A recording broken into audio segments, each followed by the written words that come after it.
Oku asiadio Egumu watu wenu mo Amandianeze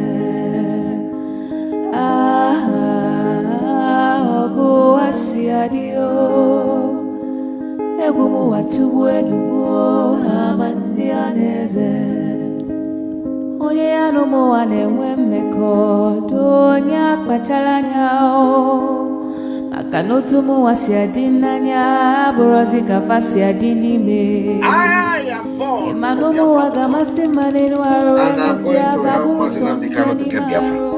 Believe me. Go and mark today's dates.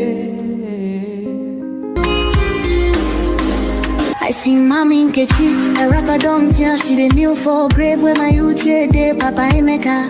Don't blind from growing, Peking don't fall, now watch up I'm raw. Me self they shake my hand no feel. Yesterday we laughed, today now dust we know. If we don't stop this night where we they share, tell me who go sing for the ones we know.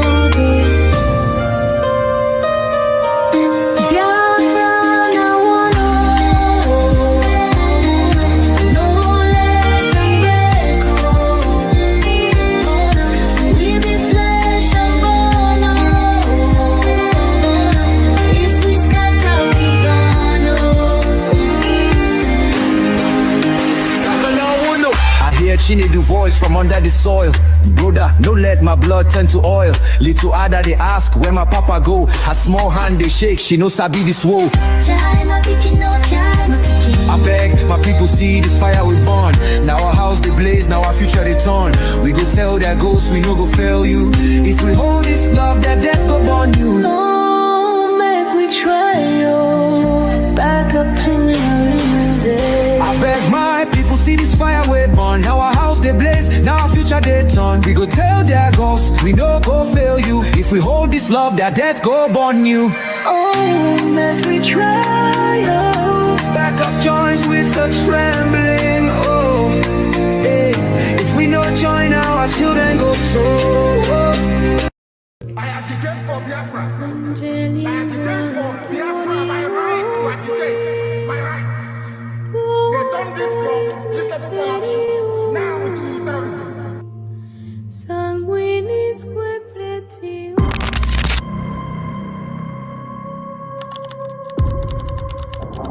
Breaking news reaching us now. The leader of the indigenous people of Biafra, IPOB, Nnamdi Kanu, has been arrested, extradited to Nigeria, and is right now being arraigned at the Federal High Court in Abuja. Kanu is facing charges bordering on treasonable felony instituted against him at the Federal High Court.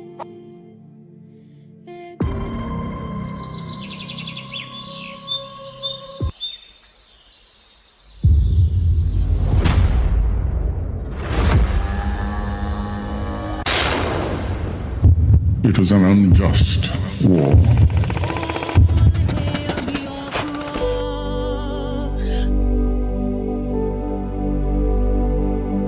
Long ago, in the heart of Biafra, a nation was born from the ashes of war. A war that scarred the land and its people, yet it never killed the spirit of freedom. The war aim of Biafra is purely to prevent ourselves being slaughtered, nothing more.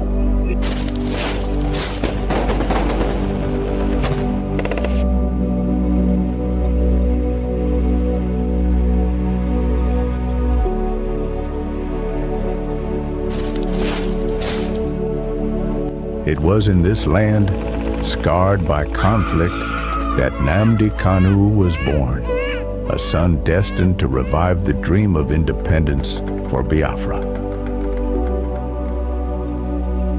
And if anybody is going to judge our success and failure in this war, it will have to depend on how much we have prevented the enemy from killing us.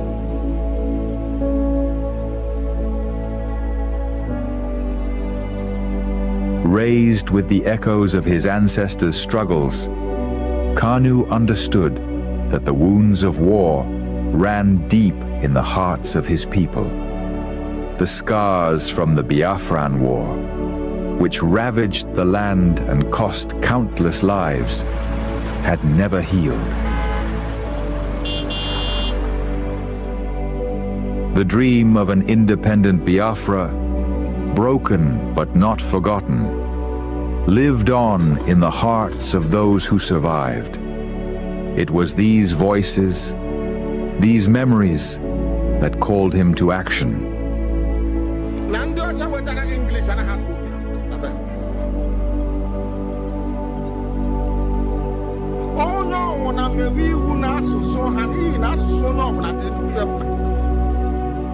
As Nnamdi Kanu grew, so did his voice. He became a preacher of justice, a messenger for those who were unheard. He spoke not just for his generation, but for all those whose lives were shattered by the war. The pain of the past was alive within him, and his words resonated with the cries of the oppressed.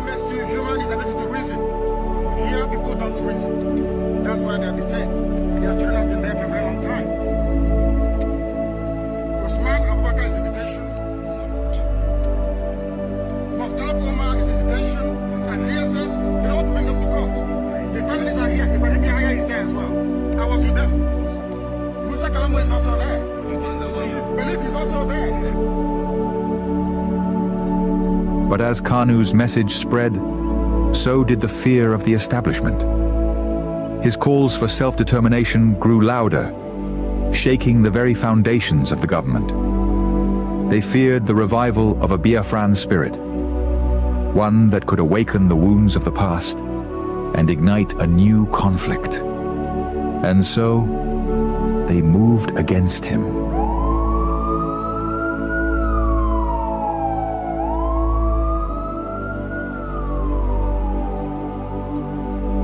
Nnamdi Kanu was arrested, his body captured, but his spirit unbroken. The authorities believed that imprisoning him would extinguish the fire he had started. But they failed to understand the depths of his cause. The pain of the war, the bloodshed of the past, was not something easily forgotten. It was a flame that could never be fully extinguished. His arrest became a symbol of the struggle that began in the blood-soaked fields of the Biafran War. The demand for freedom was still alive. The fight for justice continued, not just for Nnamdi Kanu, but for all the lives lost, for all the children born into a world of scars.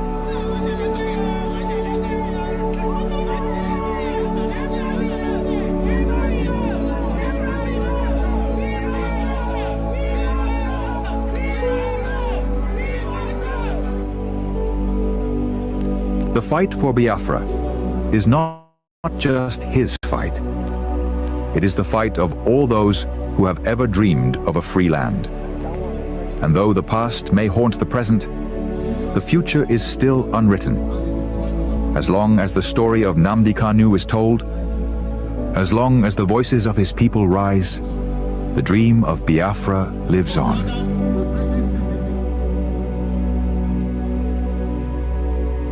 Arrested, again, again, again, again, again, again, again, and yet again.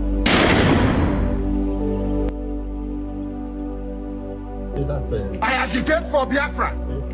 I agitate for Biafra, my right to agitate, my right. They turned it from reasonable felony now to terrorism.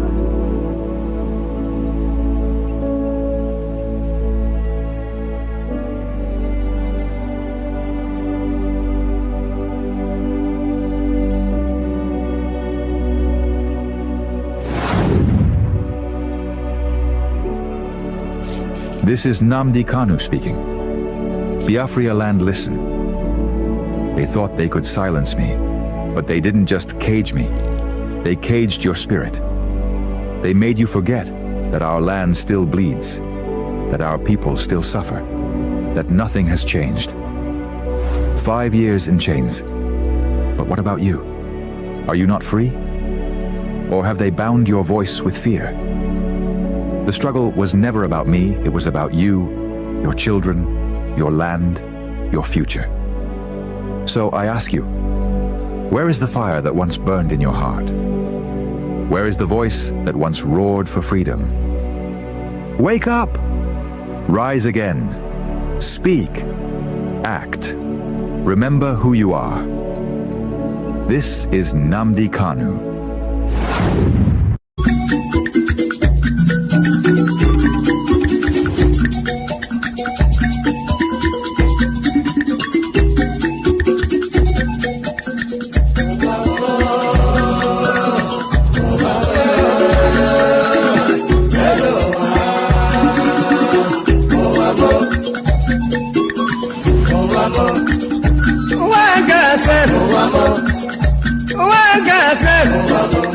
This is na wicked word. This is na confusion word. Listen to Palibran. I'm really telling you a story about one lady girl. Pali they go to work. Pali they work for bank. Then I enter for motor. The river they go. The river they go. Opposite Udi. But the lucky hand the side. Along Gusukudu Road. I see people run. I see people run. Then I ask the driver. The driver waiting they happen. The driver waiting they happen. The driver tell the party boy. See no day for talk. See no day for talk. If you better you take your eye and see. Then I call the driver. The driver waiting. The driver waiting.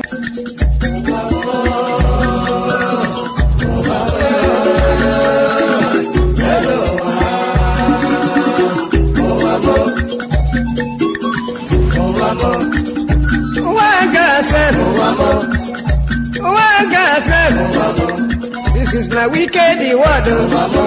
This is na confusion word. Listen to Palibran. I'm really telling you a story about one lady girl. Pali they go to work. Pali they work for bank. Then I enter for motor. The river they go.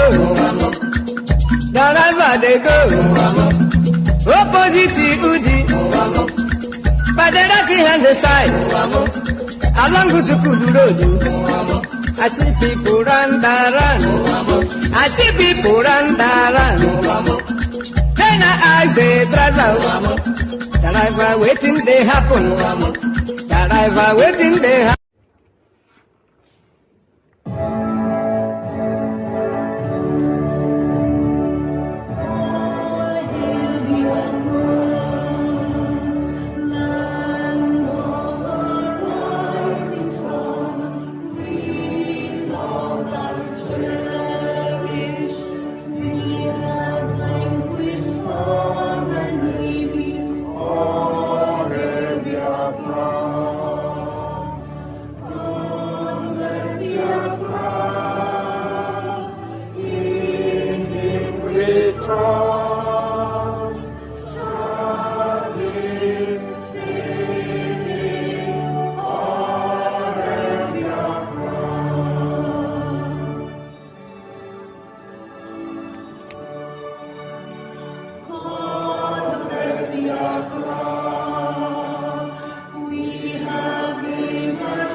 Through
Our Father who art in heaven, Nnamdi Kanu, that your name may be hallowed by men, that we may bow at the mention of it, that we may offer every glory unto thee, that we may offer you every adoration and adulation.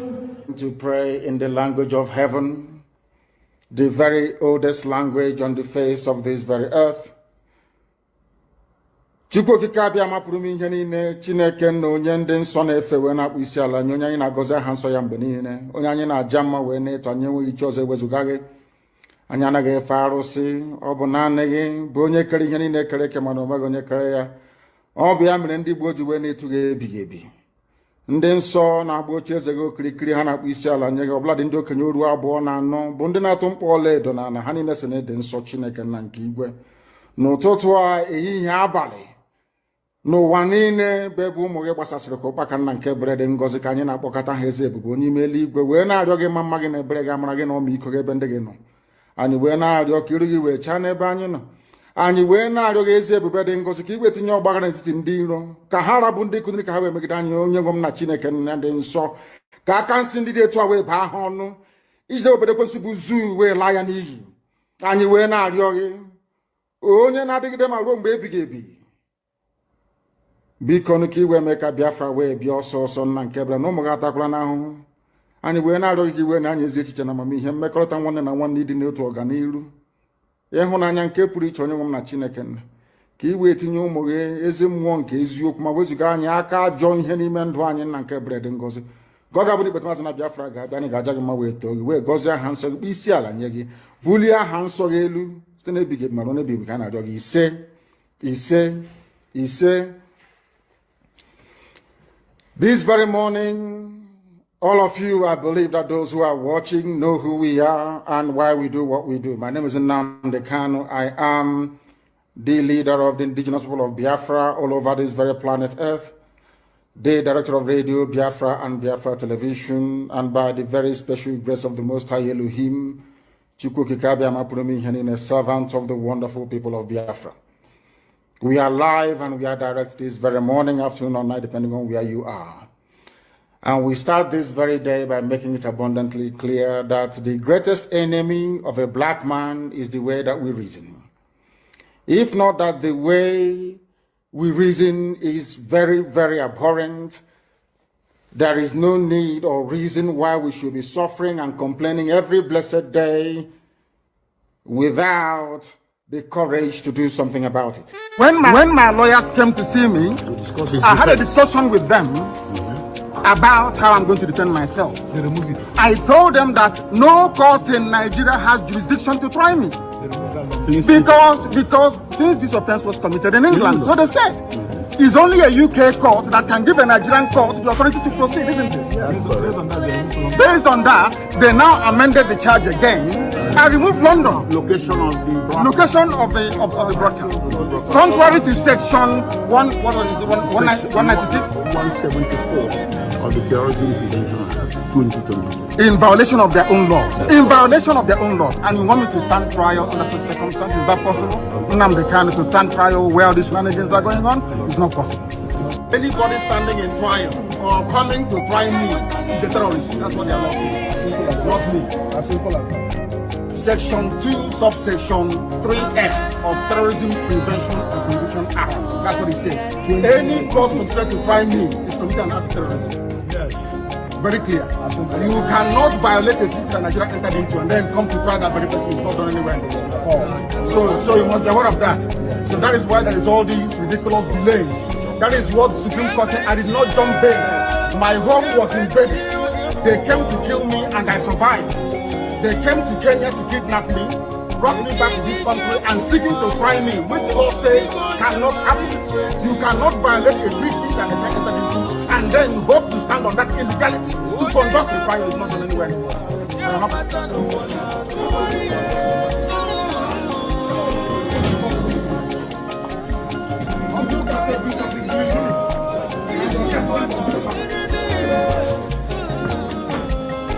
And you wonder why God cost you.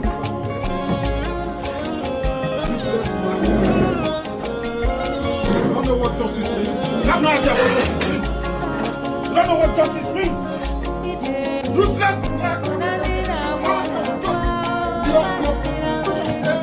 You cannot find anybody unless the law is written. Show me written law. Show me written law. I want to talk to this. Show me written law. Don't try that. Don't try that. Don't try it. Don't try it. Don't try that rubbish. Don't try rubbish. Useless people. You don't know law. You don't know law. Your own constitution you don't respect. Supreme Court's judgment you don't respect. That's why we're in the court. Why we're in the court of law?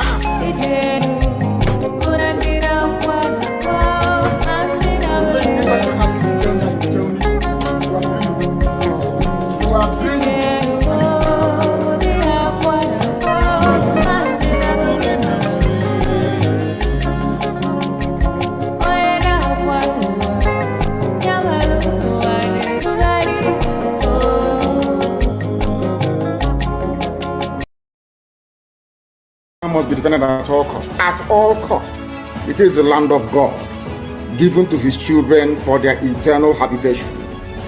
We may have failed in the past to recognize this very fact, but now that this generation has come, there is nothing anybody can do to stop us from restoring the kingdom of God upon the face of this very earth in the land of Biafra, without apologies to anybody.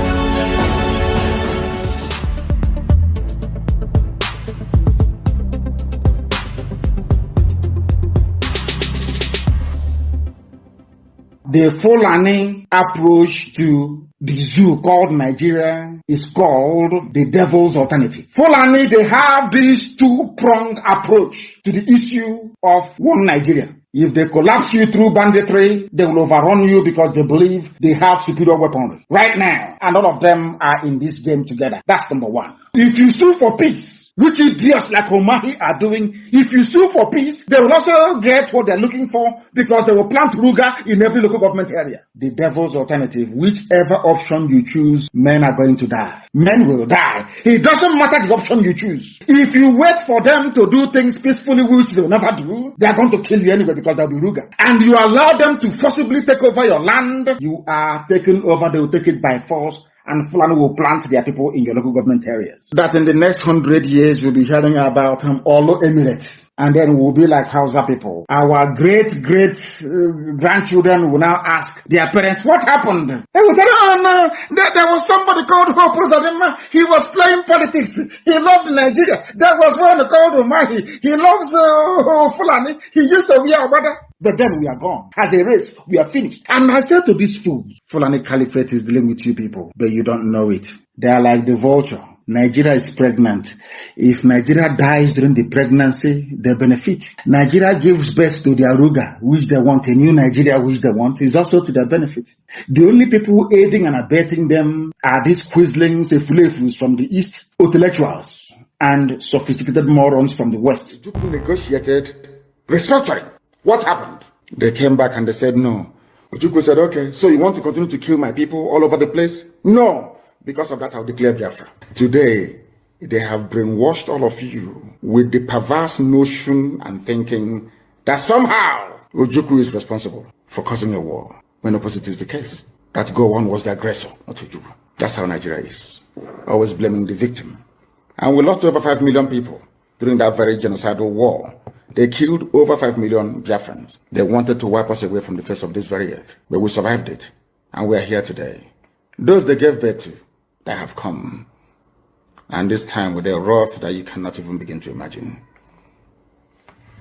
And what we are pursuing is a part of pressure, relentless pressure, to ensure that Biafra comes. How are we going to employ that pressure? There are only two ways to get your freedom in the history of the whole world. Freedom can be gotten only two ways. One is through the ballot box. In other words, people will contest and they will have Biafra Nationalist Party. Yes, as they have in Scotland. and then we vote for them. When they then go to the house or maybe go to Abuja, they will say, we are here under the mandate of Biafra Nationalist Party. Because of that, we want to go and conduct a referendum in order for us to be free. The other way, you fight. Either you go through the ballot box or you fight. Which option are we choosing? We have chosen to fight.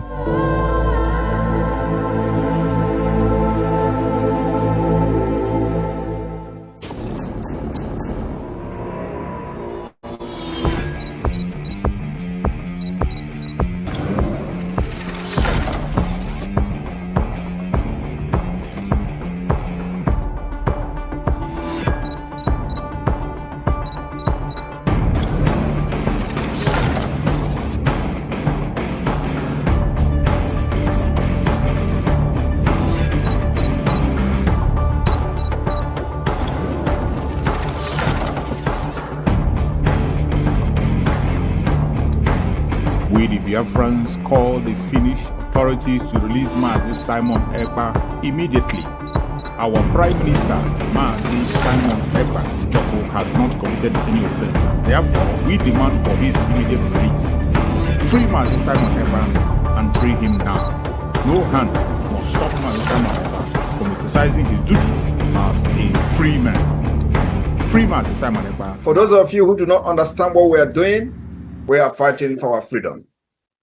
And I believe that everyone in this life and in this world, wherever where you are, the country where you reside in, have a history. Now, I want every one of us here today and those who will listen to this particular speech to note one very important fact. Nigeria state came into being through conquest. This is a fact that nobody can change. Nigeria came into existence through conquest. And the forceful imposition of foreign rule, which denied the indigenous people in Niger area the opportunity to negotiate and choose what they wanted. That is the problem. We have lived with this foreign rule and this forceful union for decades, over 100 years. That is the problem.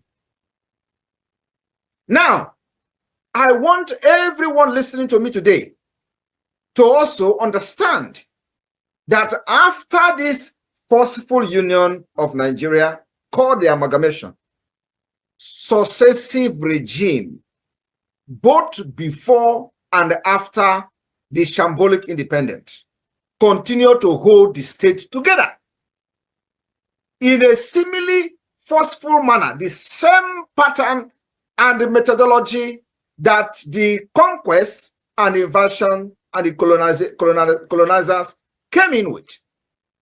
They thought by the forceful and the barrels of the gun, they will continue to kill people for the unity of Nigeria. That also is the problem today. So, this impression that they are creating, that the country must remain as crafted from the amalgamation by the colonialists, and that this country called Nigeria unity is non-negotiable. That is also the problem. We have lived from centuries to century, and today we are in the era of 21st century.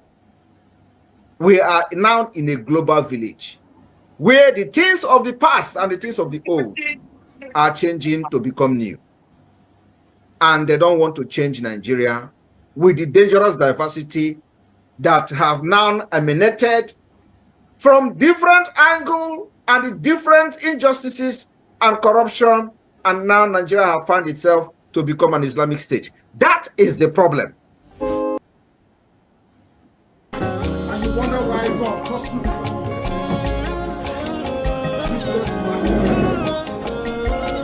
don't know what justice means. You have no idea what justice means. You don't know what justice means. Useless.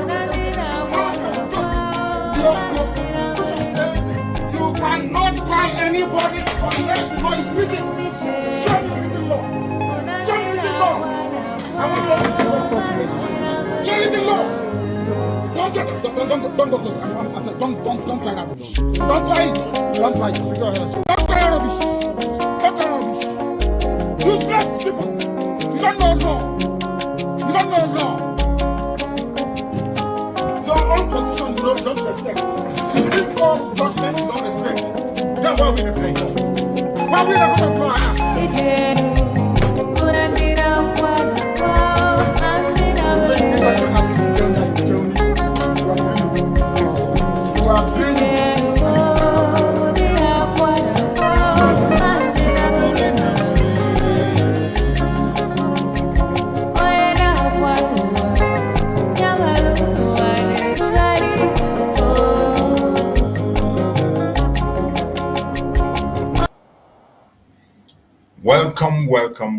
Welcome. Thank you so much for joining us on this very morning episode, wherever you are joining from.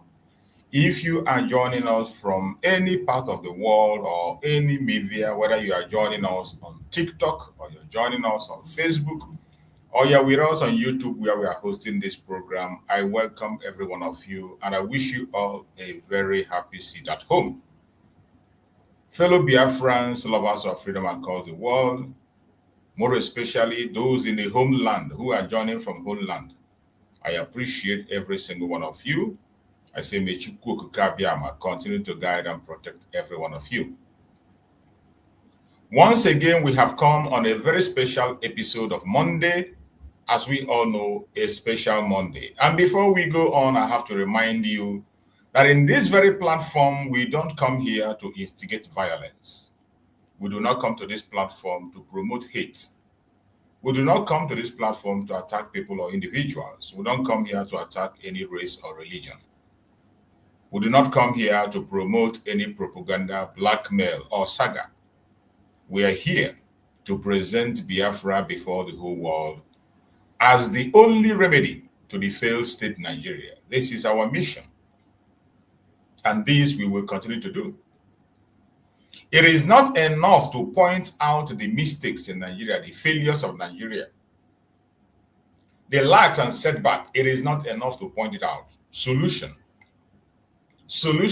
that is what we are here for. And we are presenting Biafra as the only remedy to the failed state Nigeria. In presenting Biafra, it is not out of selfishness, it's not out of greed, it's not out of wickedness. It is out of genuineness of heart to save life. That is why we present Biafra as the only remedy to the failed state Nigeria. When we say we present Biafra as the only remedy, it means that disintegration is the only solution. Allow countries to be created according to value system. There is a destructive diversity in Nigeria that can never, ever be managed on this planet Earth until the world ends. A destructive diversity. And the only solution to solve that problem is creating country according to value system. That is why we are calling that Biafra is the only solution to the failed state Nigeria. Recognize Biafra. Allow the Yoruba Republic to go away. Allow the Arewas to create their caliphate in their part of the north. And allow the Middle Belt to be on their own. Each and every one of them can be viable on their own, peacefully. This is the only ultimate solution to the failed state Nigeria. When this is done, 90% of the problem in Nigeria will be solved. And the remaining 10% can be handled by each region themselves. Once this is done, the pursuit, the interest that is creating the terrorism in Nigeria today, that is creating genocide, will die a natural death. Every region will focus on protecting themselves. If Nigeria is disintegrated, the United States will not have any need to put boots on the ground, nor to issue any warning. Every region will control their territory, build themselves, and each and every one of them will be having healthy competition among themselves. By the way, the solution we are profiling is not an experiment. This is something that has been experimented already, and it works perfectly well. It worked in Asia, it worked in Europe, it worked in America. I see no reason why it will not work in Africa. This is the only solution to the failed state Nigeria.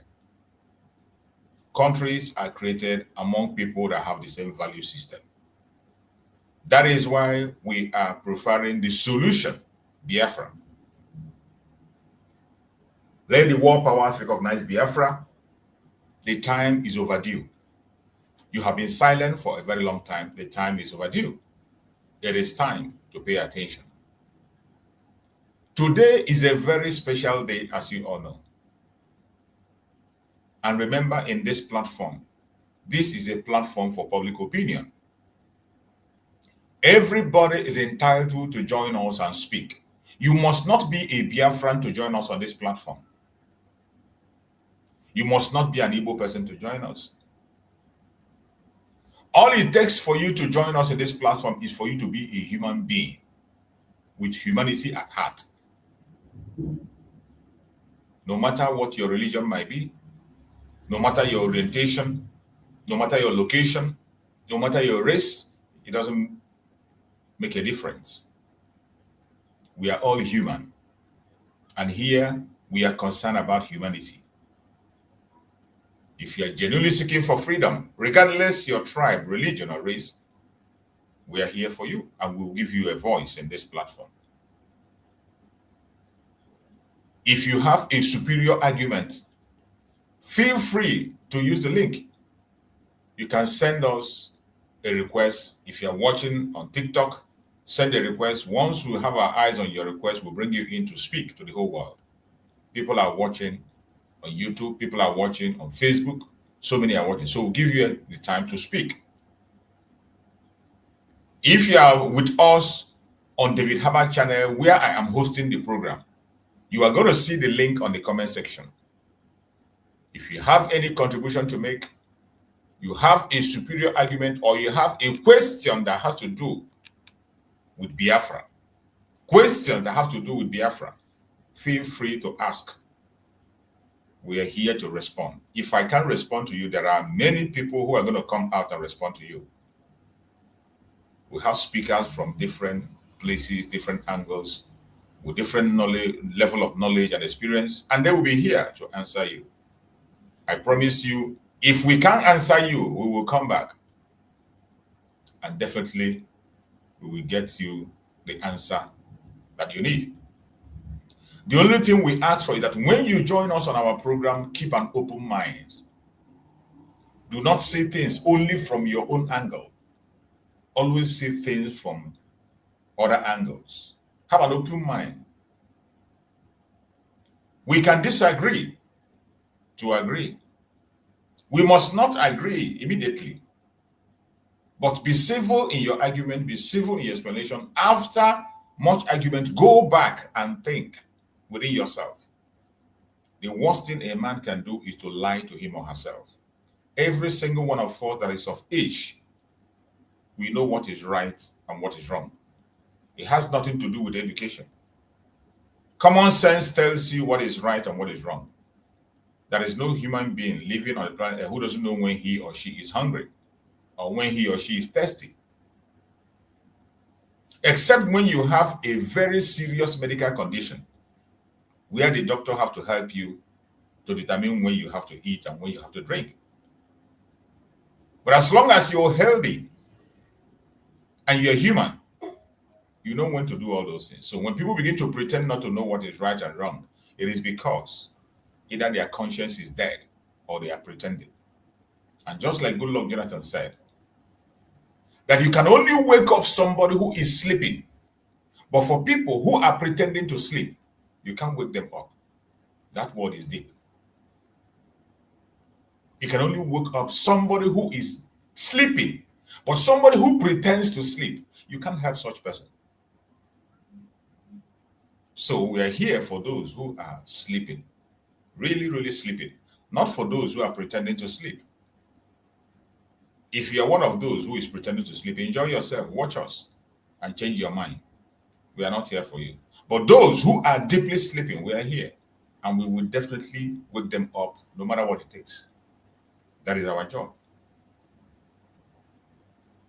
My fellow Biafrans that are watching, remember, Monday is a special day in our calendar when it comes to the restoration of Biafra.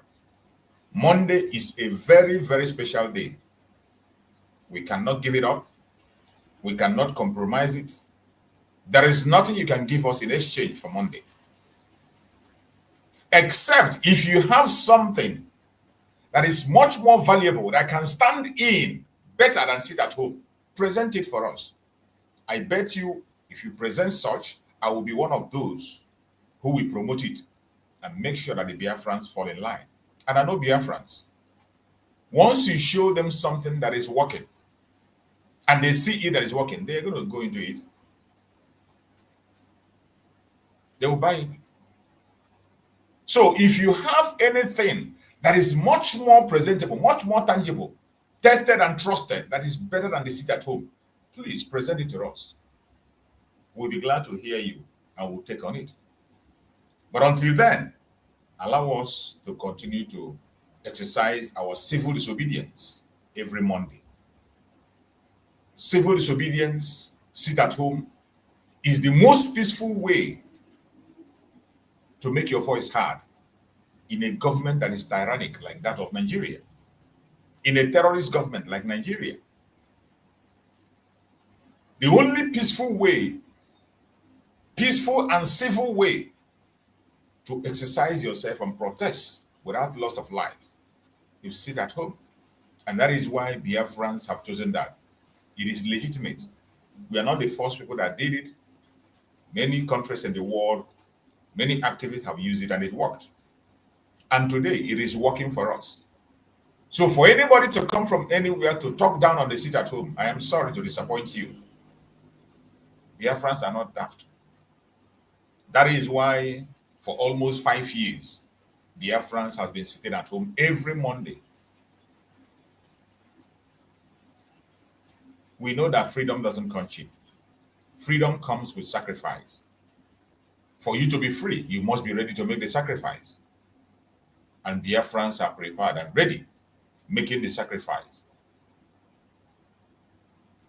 Once again, I appreciate everyone that is in Biafra land today, watching us from Biafra land. I appreciate every Biafran in the front line in the Biafra land, doing one thing or the other to make sure our voice isn't heard. Today in Biafra land, it's a total lockdown. Markets are deserted, the streets are empty. At this time, when the satellite of the world is focused on Nigeria, what they're going to see is a deserted zone. And questions will be asked. Questions will definitely be asked.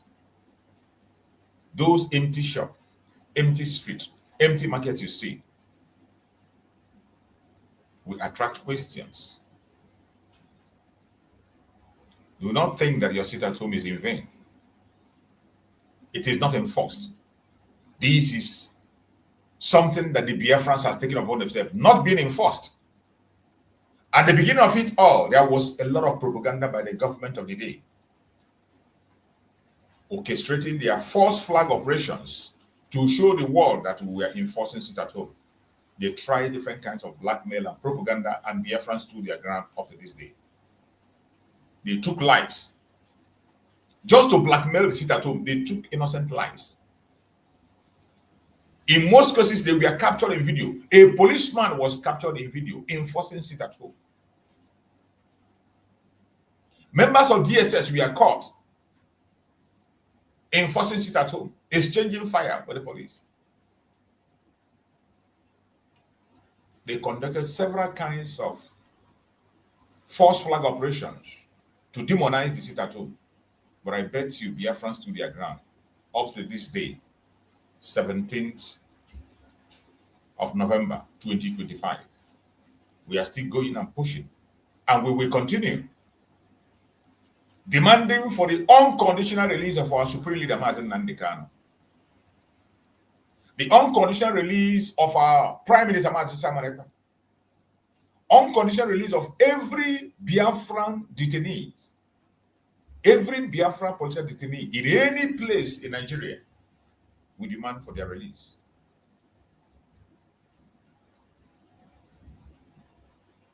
And we use that day also today to show the delegitimization of Nigeria in Biafran territory. Anything that represents Nigeria in Biafra land is an occupying force. The governors have lost their legitimacy. The lawmakers have lost legitimacy. In fact, Biafrans have already cast a vote of no confidence on them long before now. That is why we are holding our ground. They have done everything they could to stop the Biafrans, but we said no. And today, Biafrans are moving on, standing with our supreme leader, Nnamdi Kanu, demanding his unconditional release. After all their madness and shenanigans, you see where we are today. Nigeria will be on judgment on the 20th. On the 20th, Nigeria will be on judgment. And we will see how it will go. Nigeria will face judgment on the 20th.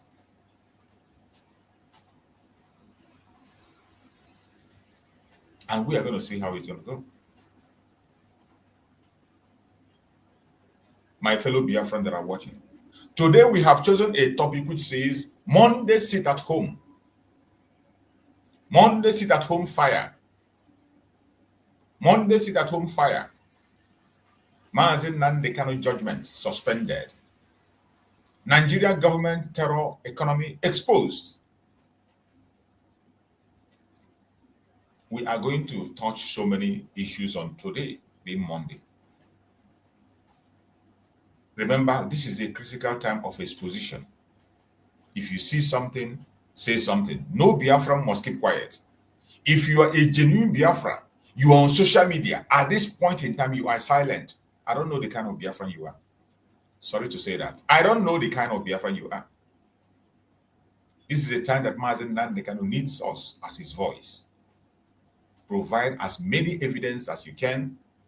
Debunk all their lies. Expose all their evil, all their atrocities. This is the time. And we must not give up. Wherever you are as a Biafran, prepare yourself.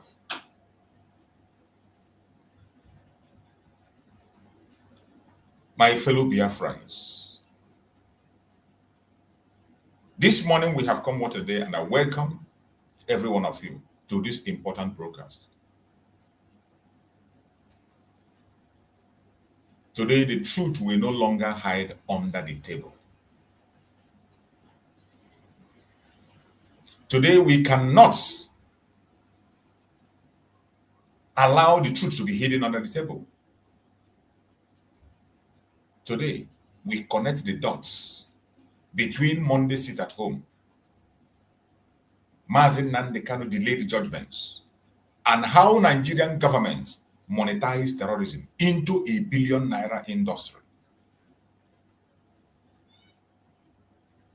That is what we're going to do today. So prepare yourself and join us. I want to remind everyone that is watching our program to remember that our broadcast is not entertainment. It's not content creating. So when you are joining us, have it at the back of your mind that our broadcast is not entertainment. It is not content creating. We are in a rescue mission for truth. This is a rescue mission for truth. So wherever you are joining us from, in any platform where you're joining us, share this live stream immediately. Tag your friends. Tag those you know. Don't just sit and watch alone. Don't be economical with the program. Join the radical evangelism. Let the world hear what Nigeria fears. That is our mission. That thing that Nigeria is afraid of. Join us and let us push it out. Say those words. Let the world hear us and hear us clear. Those information that made them to hold Mazen Nnamdi Kanu captive. Join us to spread that information. Let the world hear.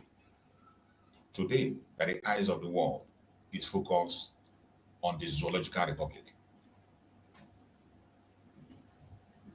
Many people ask, why sit at home? Why every Monday? Has it not ended? This is the question some people are asking, including Biafrans. They're asking this question. Why sit at home? Why every Monday? Has it not ended? The truth is simple. Sit at home is not a holiday. Hear me well. Sit at home is not a holiday. It is civil disobedience. It is the only remaining peaceful weapon for a people denying justice. The only remaining peaceful weapon for a people denying justice. It is the only language Nigeria understands when every other voice has been silenced.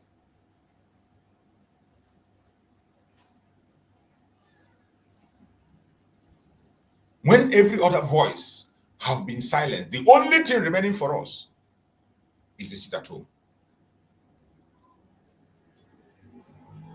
When the courts fail, when justice is delayed, when your leader is detained illegally, when truth is buried, people revert to civil disobedience, civil resistance.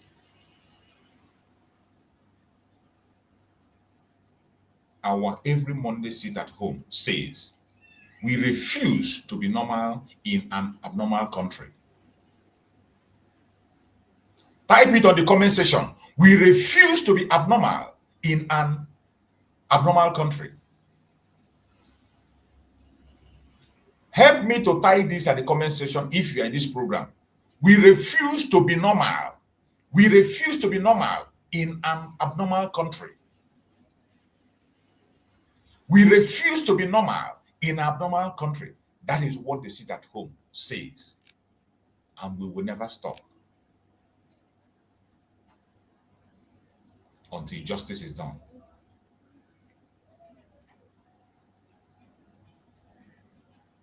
Mazen Nnamdi Kanu have given a motion, filed a motion and said no judgment on the 20th November. And we stand 100% with Mazen Nnamdi Kanu. No judgment on Mazen Nnamdi Kanu on the 20th. The judgment will be on Nigeria itself. The judgment will be on Nigeria itself, the executive, the legislature, and the judiciary. They will be the one facing the judgment on the 20th. There will be no judgment on Mazen Nnamdi Kanu. Let me ask the world, why is the court suddenly afraid of 20th November? Why is the court suddenly afraid of 20th December? Why is judgment constantly postponed whenever Nnamdi Kanu gets close to freedom? Why have they always refused to acknowledge that Mazen Nnamdi Kanu is innocent? Why does every court section end in confusion, excuses, or delay? Why? The only reason is because Nigeria knows. Nigeria knows a truthful judgment in Mazen Nnamdi Kanu case will shake the foundation of the country. They know that a truthful judgment in Mazen Nnamdi Kanu case will shake the foundation of the country. They know very well. It will expose illegal rendition, human rights crime, and the lies they feed the world. This is why they are running away from justice for Nnamdi Kanu. It will open the door to Biafran legitimate freedom claim.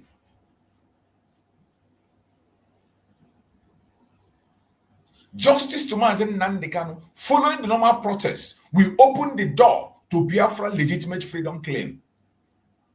This is why they are fighting it. So what do? They delay. They postpone. They hide behind technicalities to tell their lies. Because fear, not justice, is driving the process. Fear, not justice, is driving the process. While we are busy talking about the case of Nnamdi Kanu, the injustice of the case of Nnamdi Kanu, the terrorist country called Nigeria monetized terrorism. They actively monetized terrorism. This is the part they never want you to hear. This is the part they are hiding seriously. This is the part that is scaring them. They are jumping on up and down. This is the part they are spending billions of dollars for PR to cover. This is the part they are paying people billions to lobby and cover up. The part they never want you to hear. Terrorism in Nigeria is not just violence. It is a business. Did you hear me well? For those who are not Nigerians, those who are not Africans, international community, press that is watching, I want you to pay attention closely. Terrorism in Nigeria is not just violence. It is a business. Billions of naira flow through security budgets, ransom markets, intelligence operations, and political pockets.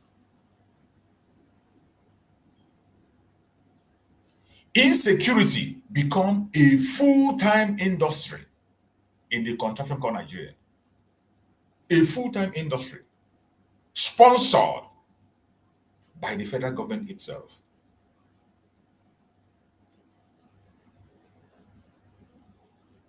Ask yourself, why do terrorists operate freely? We have seen several videos. Go online, you will see several videos. Some of the videos we cannot be able to show you because sometimes when we show these videos, they will suspend the program. Because of the restrictions that we have on YouTube, I cannot show most of the videos. You will see the terrorists, many of you have said it, moving in convoy in an open state. They move freely. You have seen several times they tell you about peace deal or whatever they call themselves. You see terrorists coming well armed. They sit side by side with the government and they sit down and discuss. And press, we cover them. Why do terrorists operate freely? Ask yourself, why? Why do unknown gunmen appear whenever election approaches? Why do unknown gunmen appear whenever election approaches? Or whenever the government have an interest? Have you asked yourself why? Why do kidnappers collect ransom with no consequence? Even the government itself pay ransom and promote paying on ransom.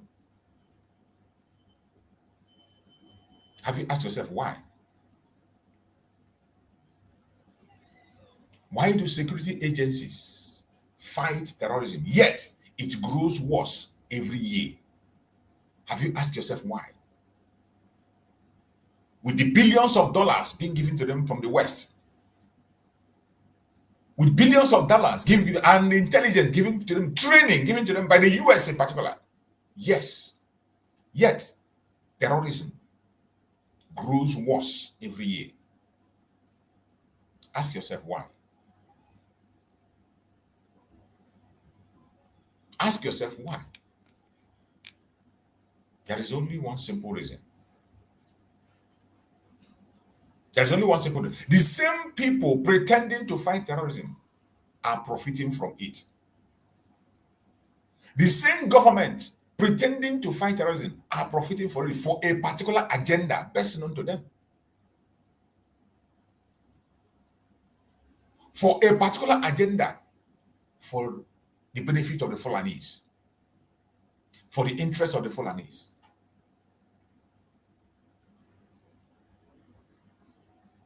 Chaos is a cash cow. Insecurity funds their lifestyle.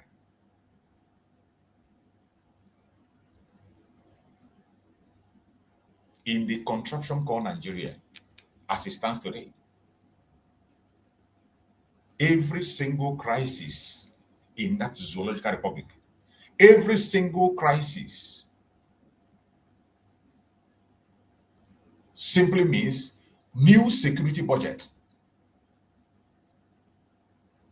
That is why you have different group of terrorists. Every blessed month, the northern politicians, the northern people will come out and they will announce to us a new terrorist group. We have lost count. As we speak, we have lost count. Every month, they will bring a new name of a new group of terrorists. And this means new security budget for them. This means new contract for them in the north. This means new allowances for them.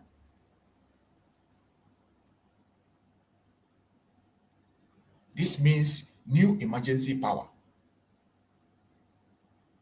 This also means new foreign loan. Go and check the data. Every single loan that is being given to Nigeria by foreign countries is directed to the north. Either they will target to elevate poverty, they will target to curb insecurity, they will target to help the IDP camp. Every single foreign loans is channeled to the northern part of Nigeria. Now you begin to understand. Every single new bandit that springs up, new group, is new opportunity to silence dissent. These informations are very important for the world to get it straight. At this particular point in time, when the whole eyes of the world is focused, there is need to end this once and for all. Every single thing I've mentioned here will never ever stop. It doesn't matter what you do. It doesn't matter how you do it. The only solution remains disintegration. Every region go their separate ways. Allow people of the same value system to be together. Immediately you do this, let me tell you, this very agenda will die a natural death. By the time you disintegrate Nigeria, the northern part of Nigeria will know that they have a home to protect. They have a border to protect. The indigenous people in the north will pick up their responsibility. But as long as you keep that open space called Nigeria, there is no single human being that is a Nigerian and nobody is ready to defend anything. Nobody is ready to put his life down for a company that doesn't belong to any indigenous person. Let the world weigh in. Create country according to value system. Let the Northern Caliphate be the caliphate they want to be, the Arewas. Let the Yoruba people, the Yoruba Republic, be on their own and be whatever they want to be. Probably practice the monarchical system that is very good to them. Allow the Biafrans to be and practice their secular system. And allow the Middle Belt to be on their own. This is a solution, everlasting solution. Everlasting solution. That when you do it, every single problem you see in Nigeria will die a natural death. The problem will be solved 90%, and the 10% remaining can be handled by each region. Whether the Arewa Caliphate, the Yoruba Republic, the Biafrans or the Middle Belt, they will handle their problem. This is the ultimate solution. But for one reason or the other, economic interest will not allow the West to do what they have to do. Not just economic interest, it is greed. Because even when the countries are disintegrated, you will still have access to the resources. You will still have access to the resources, but it has to be discussed on a round table. You can still get the resources, but not stealing the resources, not taking it free. But eventually, the West prefer to steal the resources, take it almost free, just like France was doing in Niger, just like France was doing in Mali, just like France was doing in Burkina before they left. This is why all of them have assembled in Nigeria, and they do not want to talk about the solution. They continue to put deodorant on the problem. They put deodorant on the problem, and tomorrow it continues, including what the United States is trying to do. I appreciate it and I support it 100%, but that is still a deodorant because it's not going to solve any problem. It might hold them back for a small time, and before you know it, they assemble. But as I tell you now, even with the warning from the United States, the attack of the terrorists have increased. The attack of the terrorists have increased to a very dangerous level. It just seems as if with the announcement of Donald Trump, they are running haywire. They run loose. They are trying to capture as many people as they can, as many areas as they can. I can't understand what is happening. You see why the world must pay attention to us. The Biafran people more especially. What we are pursuing is not just the freedom of Biafra, it's to free humanity, to save humanity from the calamity that is coming from Nigeria. That is why we must be listened to. And we are talking about solution, a lasting solution. In the midst of all these things you see, new budget, new contract, new allowance, new emergency power, new foreign loans, new opportunity to silence dissent, that they get through creating insecurity. Who suffers? Who are the people suffering it? As the government is creating these avenues, monetizing insecurity, monetizing terrorism. As the government of Nigeria is monetizing terrorism, who suffers? The citizen, the poor, the Biafran people, Christians being slaughtered. Meanwhile, the government counts dollars. Meanwhile, the government counts dollars. AIDS is coming from all parts of the world. Countries of the world are sending AIDS. And the government is counting dollars. Why the citizens suffer? The poor suffer. Biafrans suffer. Christians being slaughtered.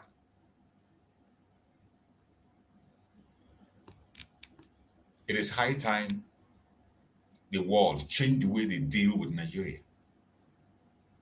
The international community must change the way they deal with Nigeria. Listen to Biafrans on the solution, the remedy, which is Biafra, the only remedy. Recognize Biafra. And the time is now. It is long overdue. It is long overdue. And that is why the release of Nnamdi Kanu is also due. Our supreme leader, Nnamdi Kanu, must be released immediately. The world must begin to call for his release. The international communities must begin to mention and call. Just like the Arbitrary Committee of the United Nations said in 2002, it is now time for them to speak with action. Call for the release of Nnamdi Kanu now. The continued detention of Nnamdi Kanu is political, not legal. It is not legal in any way. Mazi Nnamdi Kanu is a political prisoner. And he is also a solution to the failed state Nigeria, to the terrorism in Nigeria. Mazi Nnamdi Kanu is a prisoner of conscience. He is a symbol of resistance. He is a threat to their terror economy because he exposed them. Mazi Nnamdi Kanu have done the highest exposition you can ever imagine. And this is why they don't want him to go near the media. Even in the detention, when they bring him to court, they have changed their routine. They don't allow him to speak to media. What they do now is that they bring him as soon as the judge is seated, and they bring him in, rush him in, so that he wouldn't have the time to speak to the media. Because Mazi Nnamdi Kanu knows very well how to utilize the media. Even if it is 1 second, he knows how to pass the message. He is a threat to their terror economy because he exposed them.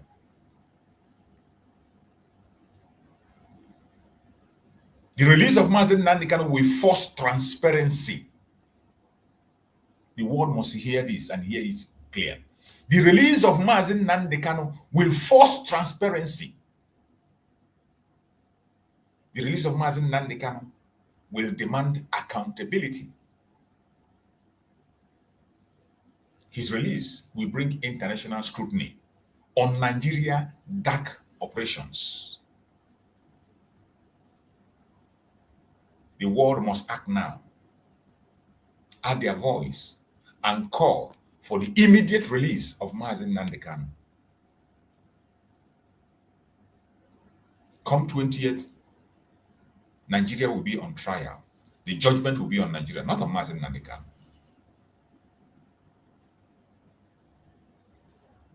That is why they fear the freedom of Mazi Nnamdi Kanu. That is why 20th November judgment is very crucial. But I want every one of you to hear me and hear me well. No government can hold truth hostage forever. No government in this planet Earth can hold truth hostage forever. It doesn't matter how you try. You can never hold truth hostage forever.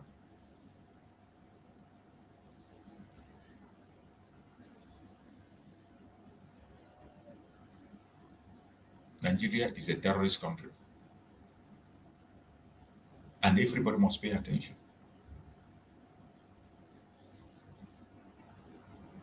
And when we say it, you have a doubt.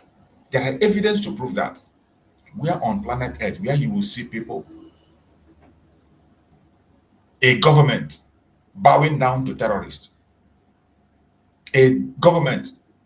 And at the end of the day, the terrorists will come out boldly, negotiate, and later go back in their word and they violate the negotiation. Today in Kaduna State, every single peace deal they made in Kaduna State have crumbled. You can imagine in Kaduna State, in Katsina State, that the terrorists have captured 20-something local government. And those local government have no choice than to come and make a peace deal. But at the end of the day, what happened?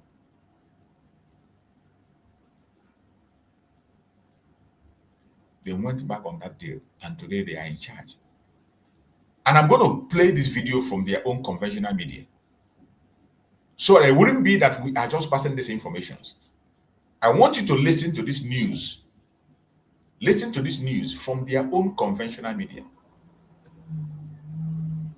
This is a news from Nigeria conventional media, so that you understand what we are talking about. Some of us do not know how serious the problem is. You don't know how serious it is. Some of you think we just come and lose. As at the last count, the number of local governments that entered into truce with the bandits in Katsina State is 20 out of... Did you hear that? 34. Did you hear that? 20 out of 34 local government entered into peace deal with the bandits. 20 out of 34 local governments.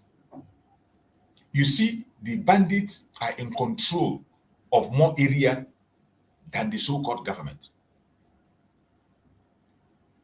20 communities enter into peace deal in Katsina State.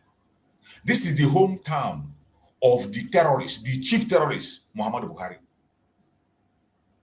which even some of them are still celebrating him. A man, the only thing he did for the North was to import terrorists, gave them a free ride, come in and take a free entry. Today, he is in hell, and meanwhile, he also left hell for the North. The terrorist Buhari is in hell and also left hell for the North. Some of them are still seeing him as this is a man they brought down and told him he's Mr. Integrity. His own state is where this is happening. 20 local government taken over by bandit out of 30. They went to peace deal, and the peace deal did not stand. I want you to hear the news. This news is coming from their own conventional media. It is not from Biafran media, from their own media. As at the last count, the number of local governments that entered into truce with the bandits in Katsina State is 20 out of 34. Council chairmen and traditional leaders from the affected local governments were in attendance. The bandits, riding on motorcycles, arrived and hurriedly left the venue in less than an hour, celebrating victory over weakness, firing gunshots into the air. The bandits confidently and proudly rolled out all their demands to the attendees before taking response from the representatives of the affected LGAs. Journalists were restricted from filming at the venue for security reasons.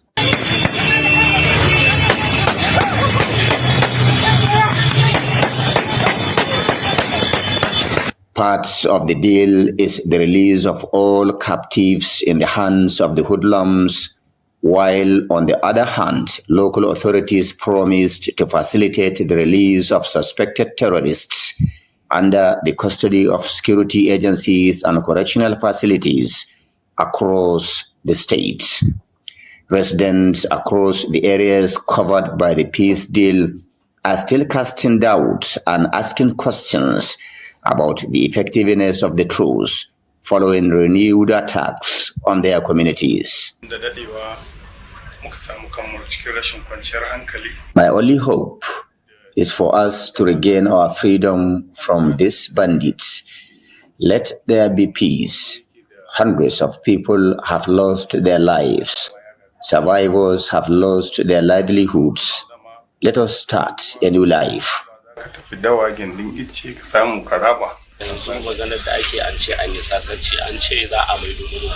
I expect constant consultation with the bandits to prevent any breach of agreement.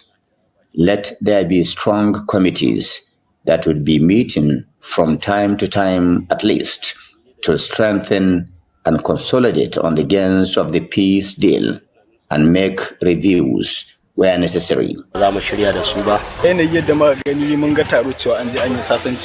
think with this peace pact just reached, our rural communities will have relief, kind of, at least to enable them harvest their farm produce and face the reality of life. People, especially in southern and eastern Kenya, have suffered serious economic losses. One of the troubling questions residents of the affected communities are asking is why attacks still occur in some local governments covered by peace deal. Abdullahi Ismayamadi, Trust Television News, Katsina. You have heard it. This is a news. This is conventional news in Nigeria, reporting about the bandits. And when you hear this name bandit, these people are terrorists. But Nigerian government decided to make them acceptable to the public, to baptize them and give them that title, bandit. That is how they have succeeded in monetizing terrorism. This is how they succeeded in monetizing terrorism in Nigeria. They call them bandits. These are terrorists. These are terrorists. But they decide to choose a name. Tell me the people that can take over villages, up to 20 villages, how are these people, how are they bandits? Can somebody go and check the meaning of bandit? Go on your own time, go and check to know how evil Nigeria is. Go and check the definition of bandit. Go and check the definition of bandit. You can check it on Google, you can check it on your dictionary, you can check it anywhere. Go and check the meaning of bandit. The meaning of bandit. Bandit is simply an armed robber, a robber, or outlaw belonging to a gang and a typical operating in an isolated or lawless area.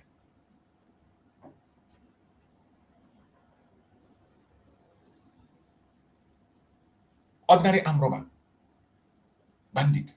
How can an ordinary armed robber take over about 20 villages? The government could not be able to go after them. Instead, they are negotiating with them, and you still regard them as bandits. Explain that. A group that has shot down an aircraft is still regarded as bandit.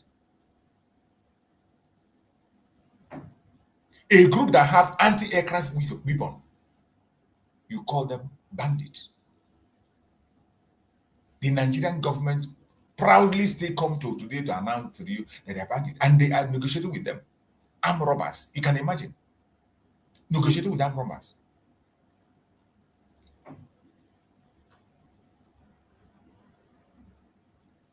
You can imagine.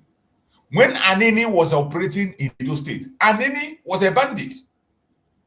If you want to know a description of a bandit, Anini was a bandit. That is how bandits are. Anini, the criminal we know in Edo State, Anini was a bandit. What did the government do? When the government gave order to get him within 24 hours, Anini was brought to book within 24 hours. That is a true example of a bandit. When you want to say bandit, somebody like Anini, and it only takes an order, not even from the federal government, from the state command. The IG of police gave an order.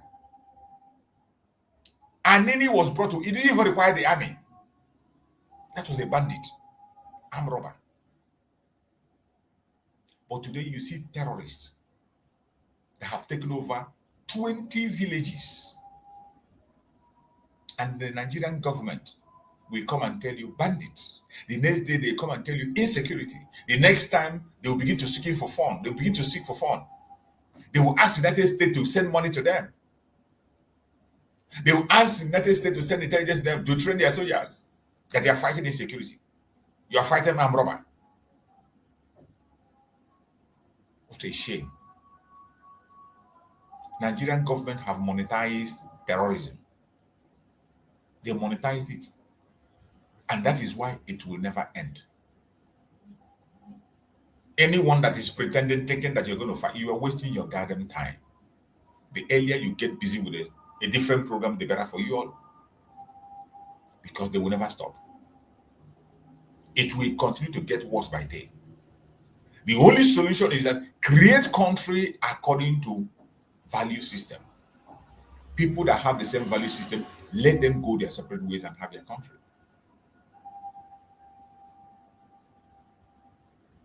Go and tell the world and tell Nigeria, no government can hold truth hostage forever. No government can hold truth hostage forever. The case of Nigeria is over. They can't hide it anymore. Today we call on the United Nations. We call on the United States Congress We call on the UK Parliament. We are calling on Amnesty International. We are calling on International Criminal Court. We call on EU Human Rights Council to take notice. We are calling them to take notice. This is not the time to be silent. Take notice of the systemic persecution of Biafran people. Take notice of the weaponization of insecurity. Take notice of the illegal detention of Nnamdi Kanu, the supreme leader of IPOB. Take notice of Nigerian collapse into a terror-funding economy. Don't be silent. This is not the time to be silent. The humanity you so much talk about, the humanity you so much preach, the human right you so much preach is being abused on a daily basis in Nigeria, and yet you are silent. Is it because it has to do with Biafran people? Is it because it makes way for you to get the resources you want?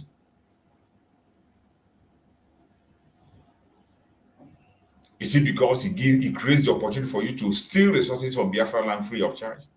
Is that why you no longer care about humanity? You care about oil more than human life. You care about oil more than human life. You sit back and you watch the systemic persecution of the Biafran people. You sit down and you watch and even deny the persecution and the genocide of Biafrans, and which has metamorphosed into the genocide of the Christians. You deny it. You sit back and you watch the weaponization of insecurity in Nigeria, more especially in Biafra land. In Biafra land today. The insecurity in Biafra land today is orchestrated by Nigerian government itself. We have thousands of evidence. You don't need to even go down to go and see it. The insecurity in Biafra land today is created by the government of Nigeria, sponsored by the federal government of Nigeria through the governors. Every single security outfit they have formed in Biafra land is to cause chaos. We have thousands of videos where they must murder innocent people. Even as at yesterday, taking the life of the youths indiscriminately. Every governor in the Southeast is doing it, working for the government, for their own personal and selfish interest, for political interest. Look at our Supreme Nnamdi Kanu, detained illegally, being played with in the court, being judged in the court with a non-existing law. They stand on their illegality and they try to educate us about legality. A country that committed an international crime, a war crime. A country that violated the war law, the law, the international law, by going to Kenya to kidnap Nnamdi Kanu. That wasn't enough. They extraordinary rendition him to Nigeria. Shamelessly bring him into their court to try him.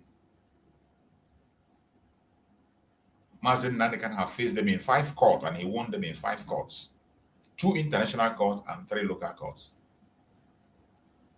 Nnamdi Kanu defeated them in Kenya. The United Nations Arbitrary Committee decision favored Nnamdi Kanu. Nnamdi Kanu won them in Enugu. Nnamdi Kanu won them in Abia State. Nnamdi Kanu won them in appeal court in Nigeria. In all these judgments, they have refused to heed to anyone.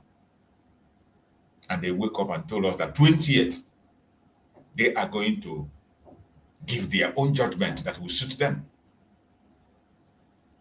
That is what they are telling us. That the 5 judgments that were passed, they don't accept it, that they're going to pronounce the one that suits them. That is why the world have to pay attention and watch Nigeria go to judgment on 20th, not Nnamdi Kanu. On the 20th, Nigeria will be placed on the table for judgment. They will enter the dock for judgment. And the whole world will watch and see how the Zoological Republic destroys itself. You are going to watch and see how the world destroys itself.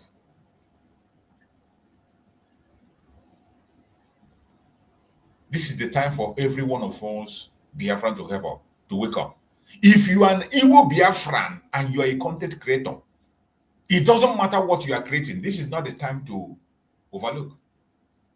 You must pay attention to this period of time.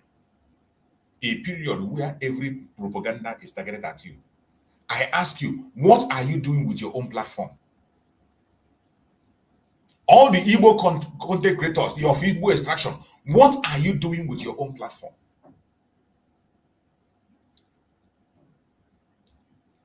Nigeria have used the media for a very long time to paint us evil, to change narrative. Every time where there is going to be a positive thing, they always turn it against us. They use their media to make us scapegoat. And even as we speak, in the genocide charge against Nigeria that is coming, the whole world is speaking, they are trying to twist it and shift it to the Igbos. And you are a content creator. All you do is to come online and do saga. All you do is come online and talk about idiotic items, things that doesn't make sense. All you do is to come and attack yourself in your platform. You should be ashamed of yourself. As long as you have a platform, you are coming on video, no matter the amount of viewers you have, both those in Nigeria and those who are outside, and you are not speaking up at this time, you should be ashamed of yourself. This is the time to change narrative. We have been silent for a very long time. Today, you see the hate they are pushing. Today, they are fighting so hard to show the world and tell the world that we are the problem. They are fighting so hard to twist the whole narrative. They use their pastors. They use their media. They use every means available to them to twist the narrative and let people know that the Igbos are the problem, including using pastors. What a shame. And you, an Igbo person, you have a platform, you are silent. You think it doesn't concern you. You think this is the time to come and make comedy. You think that this is time to come and talk about comedy. You are an idiot. You are an idiot. And you are part of the problem. You think this is time for comedy. You think this is time of propaganda and blackmail. You think that this is time of saga. Why the government of Nigeria have paid people, they have paid so many content creators. They have paid so many content to twist issues. I saw one of the idiots who was in his own platform saying that the Reverend Father was caught in the northern part of Nigeria. The Reverend Father was the one who is providing weapons for the terrorists. He was the one who is selling weapons to the bandits. And he was boldly speaking in his platform and people were watching. Some of them are coming and telling you there is no genocide. They are quoting Gumi, who said that some of the burial people were empty, caskets were buried.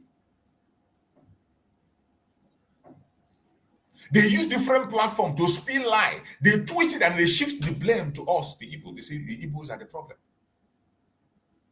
They say your Igbo brothers are the problem. The Igbos are the problem. And you are there. You have a platform. You are silent. You still come to your platform to gossip.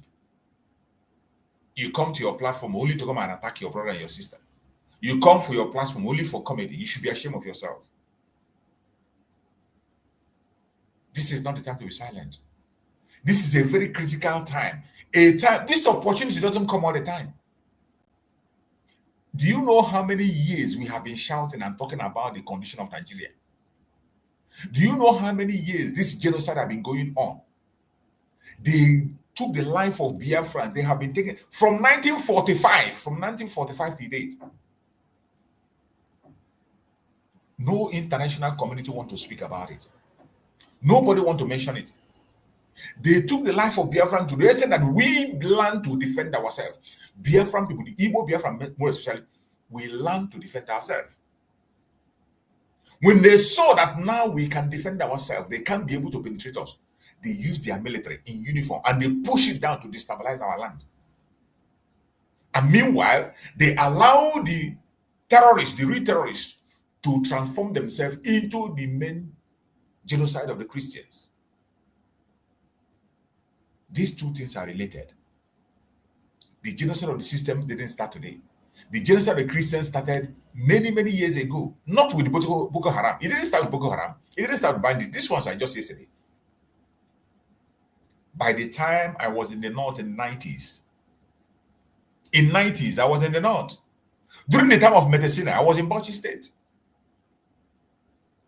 So some of us that come online to talk, we saw these things and we know the stories. It is not just about Boko Haram is yesterday now. But these things are things they will not allow you to. They don't want to hear. They hide it, and we have been shouting and talking. There are many Biafrans, many Igbo Biafrans that came back from the north empty-handed, rich and well-to-do people. They came back from the north empty-handed, every property they have. Some even did not come back with their children. They lost, including family. They came back with only their empty head. Even before this Boko Haram issue. Nobody talks about it. No international community. Nigerian government suppresses it. Not even the governors in your state can stand for you and talk for your behalf. They cannot. Not even the governors. They will not. But today, luckily for us, the international community have focused. A powerful country like the United States have made a war and recognized the genocide of Biafrans, genocide of the Christians. An opportunity for us to speak. And you see the enemies of Biafra today, they are twisting the narrative. They are fighting so hard to change the narrative. Today, they will tell you that the Igbos are the problem. And they will spill certain different kinds of narrative. Lies from the pit of hell. You saw the case of that idiot that called himself a prelate. If you are an Igbo Biafran and you have a platform at this point in time, you are not using your platform to defend your people. You are not using your platform to expose the Nigerian government. You are not using your platform to speak about issues. Even if you cannot speak, share. If you cannot make a sensible program, share the one that others are doing in your platform. Share to family and friends. Share in your own place, whether on X, on Facebook, anywhere. Share it. Including those our celebrities. Those who are Igbo celebrities, they are the worst idiot I have ever seen. You will never see anything on their platform. We are not telling you to talk about Biafra. Now, talk about the persecution of the innocent in your area. Don't even mention Biafra. The persecution of the Igbos. We are not telling you to tell the truth and nothing but the truth. Use your platform to bring out the truth. Why are you so scared? What are you protecting? What useless and idiotic what are you protecting? What are you protecting? What popularity are you trying to create? What are you afraid of? We have Igbos that have big platforms. We have them. What are they doing? Let me play the video that our sister made. Lolo Neka. That's video. A war, she was calling out on the content creators. And I joined my voice to her voice to speak. Let us see the video that Lolo Neka made. Ekele m ụnụ Lolo Nneka Chimezie na-ekwu anyị ka na-ewetakwara ụnụ ọnọdụ Igbo. Ihe m ji ya n'ụtụtụ abụọ achọrọ m ịkọlụ attention ndị Igbo anyị ọkachasị bloggers, content creators, ndị nọ na social media. Achọrọ m ịkọlụ attention anyị to the propaganda, serious propaganda ebidobuwe against us kemgbe 2014 ruo kịta. And this propaganda, because they respond to them, ya na-amụta ihe ọzọ. Achọrọ ka m mee ka unu ghọta na ihe ka ọsọkwara the war juwe nweta attention ndị obodo ndị ọcha ndị ọzọ, the West and the Middle East. Ha jikwado Nigeria wụ ndị anụrụ olu ha with propaganda na achị ha tụrụ. Remember, propaganda wụ na ọwa Igbo Q and na-egburu ndị Muslim. Ha were nke ahụ nweta sympathy ndị Muslims. Or when we know you work, because I see what dominance. How we went to sympathy in the West already. I know the West and who can answer the my industry can they stop on that in my. If you do this narrative where Lusaya and you want to support the team, Loraga Noah, Emmanuel go one now will be a plan or that war. Now, President Tinubu and President Muhammadu Buhari Biafra together, we had the same agenda. Now, no change came from investigation of name. Or don't name now. Now that jihad was actually that genocide was actually a continuation of jihad. Manadu to what is Sanya, they can't carry out jihad like that. So how will it only opportunity we are able to for Christians or choir now these two teams and we set all the pack here the Muslim because most of them name here in Yoruba land the Muslim. Here Yoruba actually a Muslim state. The Muslim did 60 to 70%, white Christian they have 40 to 30%. So this is very important. This is very important. You know, when we talk about our Yoruba brothers, they have a huge population of Muslim. About 70%, as my sister said. And there's no doubt about it. It might be even more than 70%. And this is why when you see the way they create their narrative and what they do against the Biafran people, you begin to wonder. The other 30% who are Christians or who are liberal-minded, those who are decent and looking, they don't have the support that they need to have. But majority of them, they buy into this Fulani Caliphate ideology. They agree with the Fulani idea. They agree with this. Led by Tinubu today. Tinubu is in the front line. You know, Tinubu also is a Muslim. And they use that religion to convince them easily to buy into the ideology of destruction. And they match themselves together to attack the Biafran people, the Igbos, and Christians entirely. That is why you see today they are in power. And things are getting worse. Even as we speak, Kwara State is under invasion. Kwara State is under invasion, and they don't care. As long as it is driving it to this section they want, they don't care. What the Fulanis are doing in Yoruba land today was what they did to Hausa people. And somehow, our Yoruba brothers are playing into their hand because of religion. The same way the Hausa people played into their hand because of religion. Today, Hausa is crying. The Hausa is crying. They are gone, and they can't get themselves back. They can't get themselves back. The only thing that can make them get themselves back, hopefully, if the country is created according to value system, they can find their way out. This same thing is what they are doing to Yoruba land today. And this very estimate of our sister, I agree with this. That is why you see the kind of way, even some of them that claim to be Christians are not. They are not. They are not. There are very few one of them that are Christian and few that are liberal-minded. But the majority of them, because of religion, they will allow evil to continue to go. And they think it is, for us, we are protected and we can fight any battle. But I bet you, as they are trying to take over Kwara State, which is going to happen, definitely, before they realize it, it will be too late. But as for our land, no inch of a Biafra land will be taken. No inch. Let's listen to our sister. There's only opportunity we are able to Christians or choir now these two teams and we set all the pack here the Muslim because most of them name here in Yoruba land the Muslim. Here Yoruba actually a Muslim state. The Muslim did 60 to 70%, white Christian they have 40 to 30%. So we don't know this for so. And we see alliance between the North and the West due to that Islam hanging. So once you get extremists in power, how renew where the genocide, the jihad agenda, which I believe we may renew during our project, and how would require that propaganda backup with somewhere. Now the propaganda, the same thing. Not how to pay Meya Kahashi Meya Ganambo Wanile Nebu propaganda. Only nearly that propaganda will be Dabiri.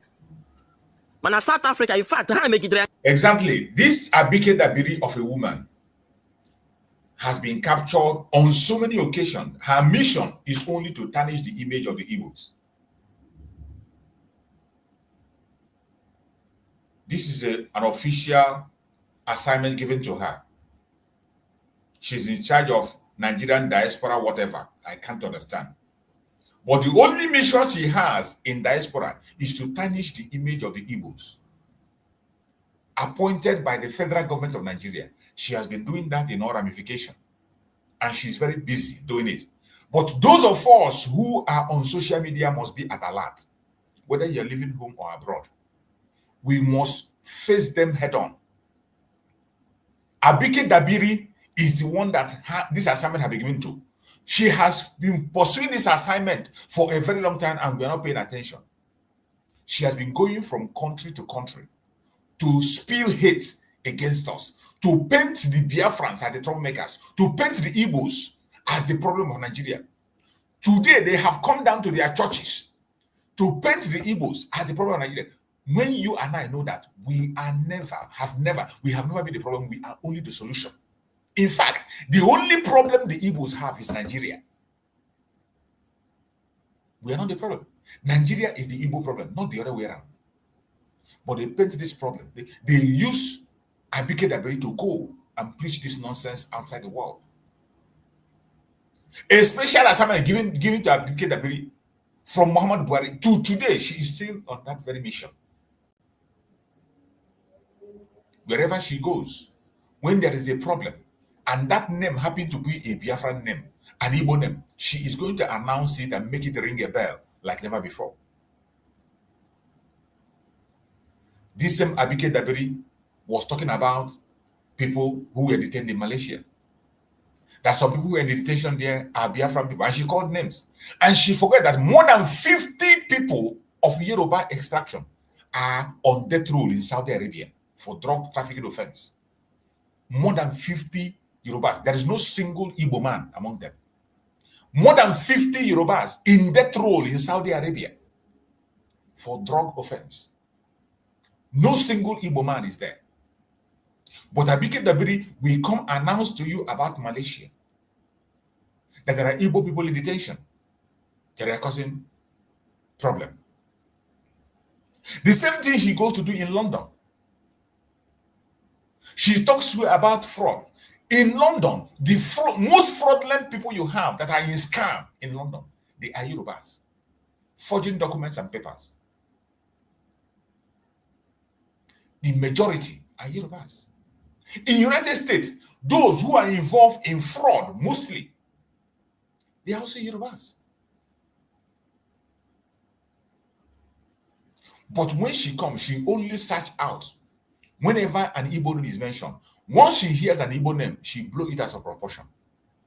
Somebody working for the government, involving in such. Up to the time she came and insulted the entire Igbo nation, and nothing was done to her. What we are saying is that Biafra should wake up. This has nothing to do with hate. This is something that is going on, we must pay attention to. We have some Yorubas that are very wonderful people. But majority, in the 70%, the majority of them who are Muslims, they pay their allegiance to the Sultan of Sokoto. And these are the people whose only mission is to push falsehood against us, because they believe that if they can be able to paint the Biafran, the Igbo Biafran more especially, evil, if they can be able to take us out, that Islamization and Fulanization of Nigeria will be as easy as ABC. That is why we are speaking about this matter, that the Biafran content creators must pay attention. Wherever you are, you must, it's a must. It is a must. If you are a human being, except you are an animal, except you have a mixed blood, you are not a hardcore Biafran, you are a mixed blood, because we know there are so many mixed blood among us. And they are the problem we are having. But if you're not a mixed blood, you are a full Biafran that have humanity in you. And you have a platform, a big platform. Our celebrities, those idiotic idiots that are running everywhere, calling themselves celebrities with millions of followers, yet they cannot post a single thing about the atrocity of government against them. Shame on you. Shame on you. Shame on you. Let's listen to our sister. Hana platforms in other countries join in discussions. In fact, all a Yoruba person on a platform even the South African name, and none did not commit crimes na South Africa. So ha Buendi. All the Eba kind of maybe those these attacks Nandibu. All through all these things, he had was the I was ha gala number di chiche. Input this propaganda. Kemekwena Ghana is part of that propaganda. So him to work one you one now, and then I had a look was in do non dala and all propaganda, propaganda. I guess how with propaganda, no. I guess how with what we'll do now, when on your blog, when access to social media or catch us the bloggers, the content creators, please use your platform to expose the truth. I'm not in support of attack. You are simple. We are not talking of attack. We are not talking of lies. We are not talking of propaganda. The truth, if you are an Igbo blogger, you have a platform. Even if it is one person that is your platform, use that your platform to expose the truth. Don't engage in any useless talk. Don't engage in any attack. Don't engage in any violence. Speak the truth and nothing but the truth. Expose the fact on the people who are the problem. Today, every single terrorist organization in Nigeria has their food in the north. None of them is in Biafra land. None of them have a Biafran as their food soldier. All the terrorist group in Nigeria, that is causing the problem today, that is bringing the security, that drew the attention of Donald Trump, they are all Fulanis. Every single one of them are Fulanis. This is a truth that can be verified. A verifiable truth. A verifiable truth. Whenever you see them spill those lies, come out and say the truth. The only problem that we are having in Nigeria today is the north. The Biafran people have never benefited anything from Nigerian government, and they are not ready. We are not asking for, even the resource control, we don't want, we're not asking for any position, we're not asking for anything. All we are asking is live and let live. We want to have our own nation. The only request we put forward for them is conduct a referendum. Let us go. Let us decide our fate. That was the only request. When they refused, Mazi Simon Ekpa, our prime minister, conducted a self-referendum. In that self-referendum, almost 60 million people voted yes, that they want to leave the country of Nigeria. If you do not want it, you must have to get more than 60 million people vote. And we know that Biafrans is about 80 million. 60 out of 80 is left only 20. 60 million have voted already, left only 20. Within that 20, there are some that don't have access to the vote. There are some that will not vote, and there are some that vote against. So for you to get more votes to make us stay in Nigeria, you must have more than 60 million. The Igbos has never, at any point in time, been the problem of Nigeria. The Igbos have never taken vengeance on the massacre on the Igbo people that started all the way from 1945. From 1945 to today, there has never been a day Igbos move for vengeance. It is not because we don't have the population. It is not because we don't have the power. It's not because we don't have resources. But that is not our part. We value life. We have never go for revenge. Even when 30,000 Biafrans were murdered in cold blood, in pogrom, we didn't go for revenge. Instead, Nigeria went further to bring war and took the life of almost 5 million people, mostly children. But up to today, they still see us as a problem. Up to today, they do not want us to be part of it. Allow us to go. Simple. Be in your Nigeria and enjoy it. Why is it difficult for them to understand? I don't understand. I want us to listen to the message of this assistant. It is very important. You that has a platform,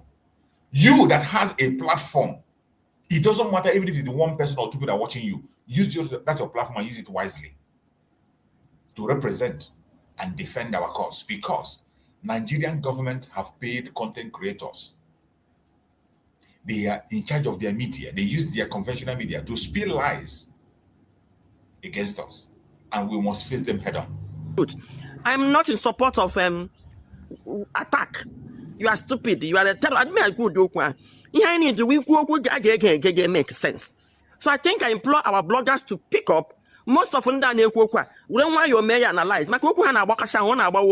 So don't respond to what I do. I'm when the women know to the point. Happy you know, no to my point. Because that is what I want to start doing now. To be responding, because the more Abraham Ketty, Hannah said, the problem of Nigeria. I am under the problem of Nigeria. IG blueprint here in Nigeria. Did you hear them? Their new propaganda today is to tell the world that we are the problem of Nigeria. That is their latest propaganda. They move forward to tell the world that we are the problem of Nigeria. Tell me how we are the problem. How? We have never been in their presidency. And we have never fought for the presidency, a do or die affair. Even when Goodluck Jonathan, a Biafran, came there, he told them that his ambition does not want the blood of innocent. That was the time they went and brought all the terrorists you see today was brought because of the ambition of the North to take over power. The terrorists you see in Nigeria today, in the northern part, we are brought in because of the ambition of the Muhammadu Buhari to take power by fire by force. They went and brought all the terrorists in West Africa to come and help them to get power. Today, after that idiot has died and gone to hell, he left them with those terrorists. Today, they can't even control themselves. Just like you see, in his own state, 20 villages are under the bandit. 20 villages in Katsina State under the bandit. And this bunch of idiots will come and tell you that we are the problem. How are we the problem of Nigeria? How? We have never been ambitious of any power. They have been holding their power. Each time there is a problem for Nigeria, it is we that move to save the country. We are saving Nigeria in every international level. Wherever you hear the name of Nigeria mentioned, go and check who is that very person. When you hear that the Nigerians are the most educated in the United States, go and check the statistics and check. Check the statistics. 70% of those you hear about are Biafrans. They are Biafrans. Go to the sports. Wherever you hear them doing well in sports, go and check. It is Biafra. In saving the Zoological Republic, it has already been Biafran saving. The very first revolution that they tagged coup, out of wickedness, out of hatred, a revolution that was led by Chukwuma Kaduna Nzogu, by young officers of Nigerian army, young officers on behalf of Nigeria to rescue Nigeria from what is happening today, from this very terrorism that is happening today. The very first person that will move for that revolution was Chukwuma Kaduna Nzogu, a Biafran. At the same time, when it was misunderstood, it was still a Biafran that rescued and came into position to maintain peace.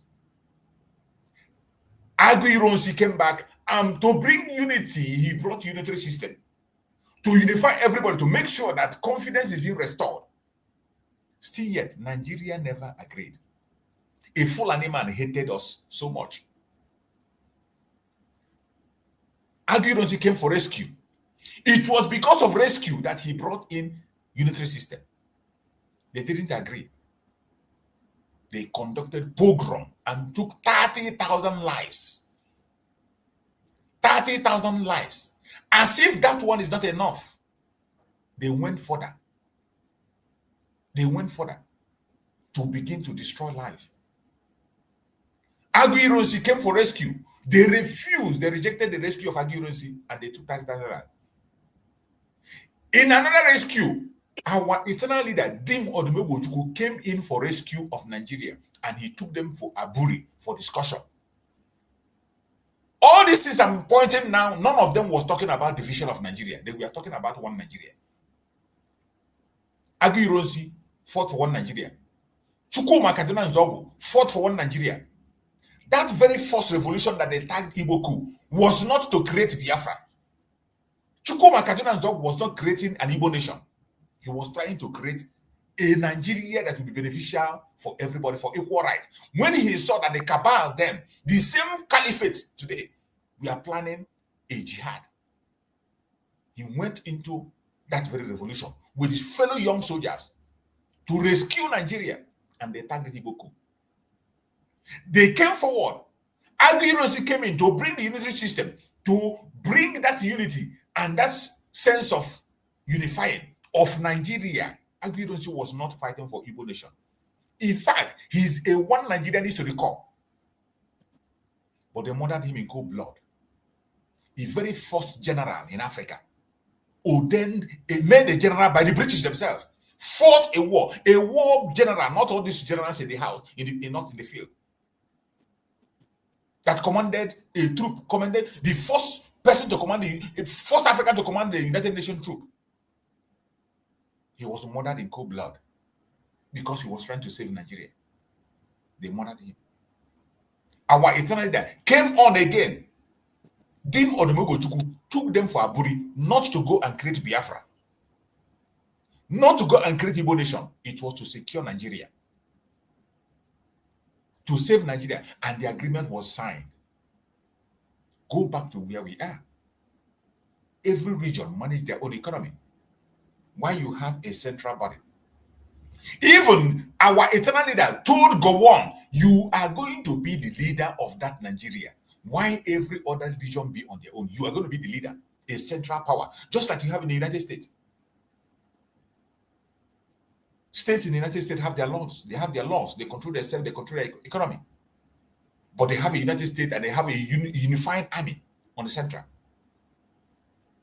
Signed and sealed in Abuja, in Aburi, to save Nigeria by a Biafran man. A Biafran man made that move. And what did they do?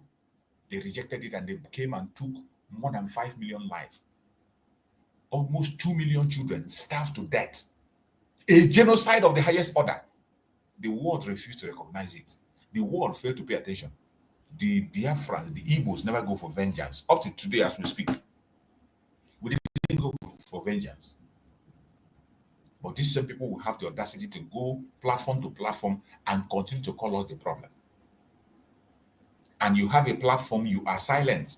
You think this is the time for saga. You think this is the time to use your platform and begin to do comedy, conduct comedy. You are a mad person. You are an idiot and you are part of the problem. I support the call that this our sister is making 100%, 100%. And I want us to listen to what she has to say. Hane said, the problem of Nigeria. I am under the problem of Nigeria.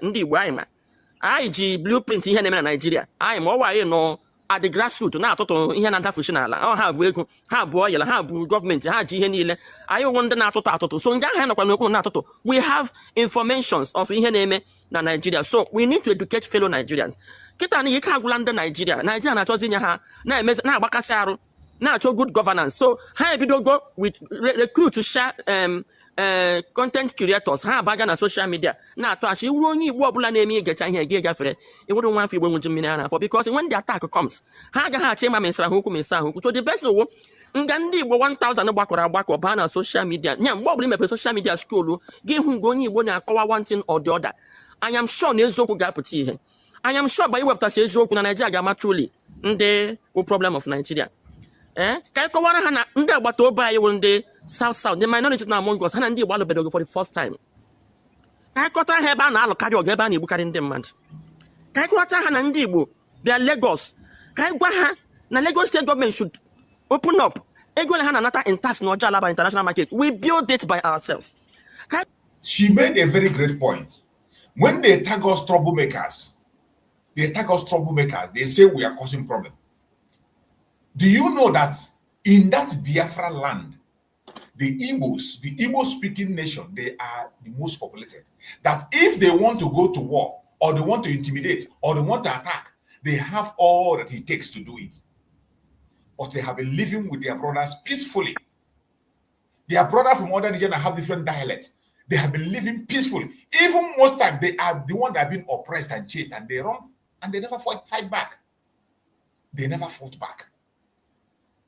But yet, you see people coming on media to spill that we are the problem. They forgot that in the north, Fulani that is conquering the Hausa today, how many are they? How many are the Fulanis that continue to conquer, even up to today, that are committing the genocide against the Christians in the northern part of Nigeria, up to this minute as we speak? But yet, some people don't see that as a problem. They will turn their eyes and come to Biafra, look towards an Igbo man and say that the Igbo man is the problem. It is so shameful. And the time has come that we must not be silent. We must respond with truth, not by gossip, not by attacking, not by calling names, with truth and facts. Just like this, our sister is saying, and what she's bringing out. Facts. Go and check every single state in Nigeria. In every state in Nigeria, go and check their development. Who are the ones who contribute outside the government? Who are the ones who contribute in development in all the states? In all the states in Nigeria, the only people that contribute in tax paying, the highest taxpayers in Nigeria, are the Igbo Biafrans. The highest developers are the Igbo Biafrans. Everywhere they go, they make change. Then come to the Igbo land. How many people from the northern part of Nigeria are invested in Igbo land? How many Yorubas are invested in Igbo land? How many of them? How many are invested? You have Northerners that have the money to invest. The land is available for them. They build their companies, they do all things. Do you ever see them come in Biafra land to make anything? No. Even when they come to Biafra land, the places that we give to the Hausa, go and check all the Amausa in Biafra land, all the Amausa. When you give them that Amausa, come back the next 10 years, it will be worse than the way it was when you gave it to them. They will turn it to a dustbin. Every single place that have been given to the Hausas to occupy free, the government in the Biafra land will give them. You hear about Amausa where they change their dollars. You will never see them. It will be that same mat they put there will remain there. They will never build anything there. They will live in the market. They will do everything they will do in the market. They will never make any move to develop. Even to build the market well, make it, give a taking or decorate it, they will never do that. Even when you build and give to them, come back the next day and see how it will be. It will be worse than it is. And yet, somebody will come and call us a problem. It is high time we respond with facts and evidence, not by gossip.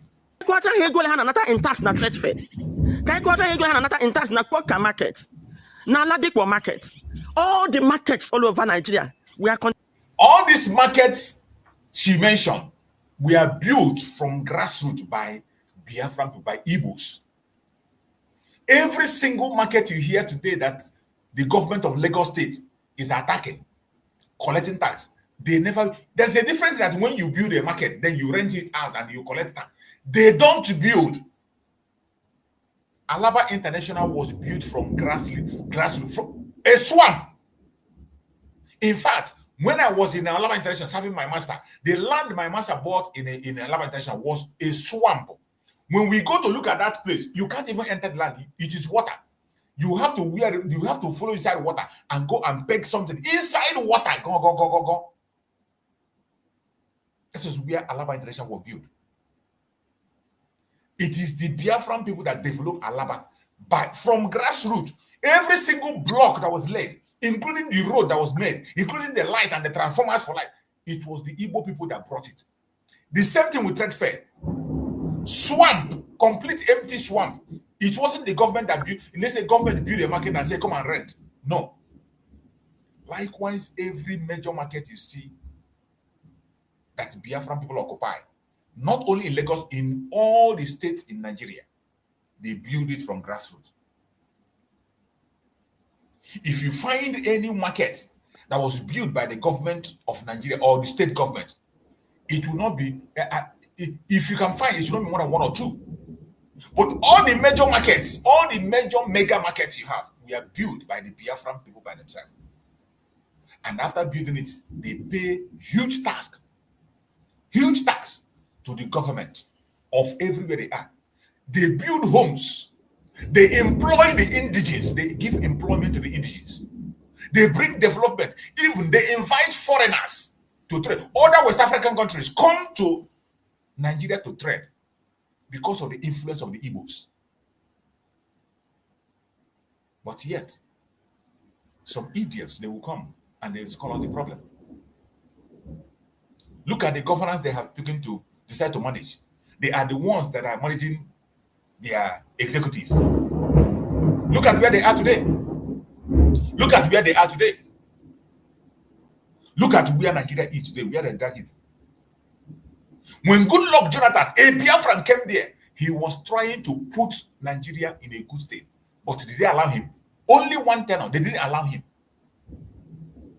In order to remove Goodluck Jonathan, Muhammad Buhari have to go and employ the terrorists you are seeing today in Nigeria. Every single terrorist today, these people, they remain bandits.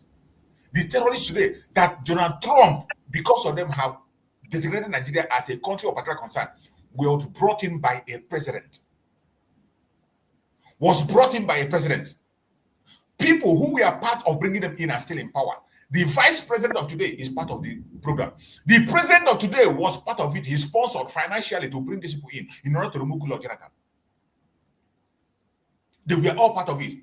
This terrorism you are seeing today was brought in by the people who are in power today, including El-Rufai. They didn't deny it. So when we say this, and don't say maybe it's a made-up story. It is something that they themselves have confessed for. They have confessed it.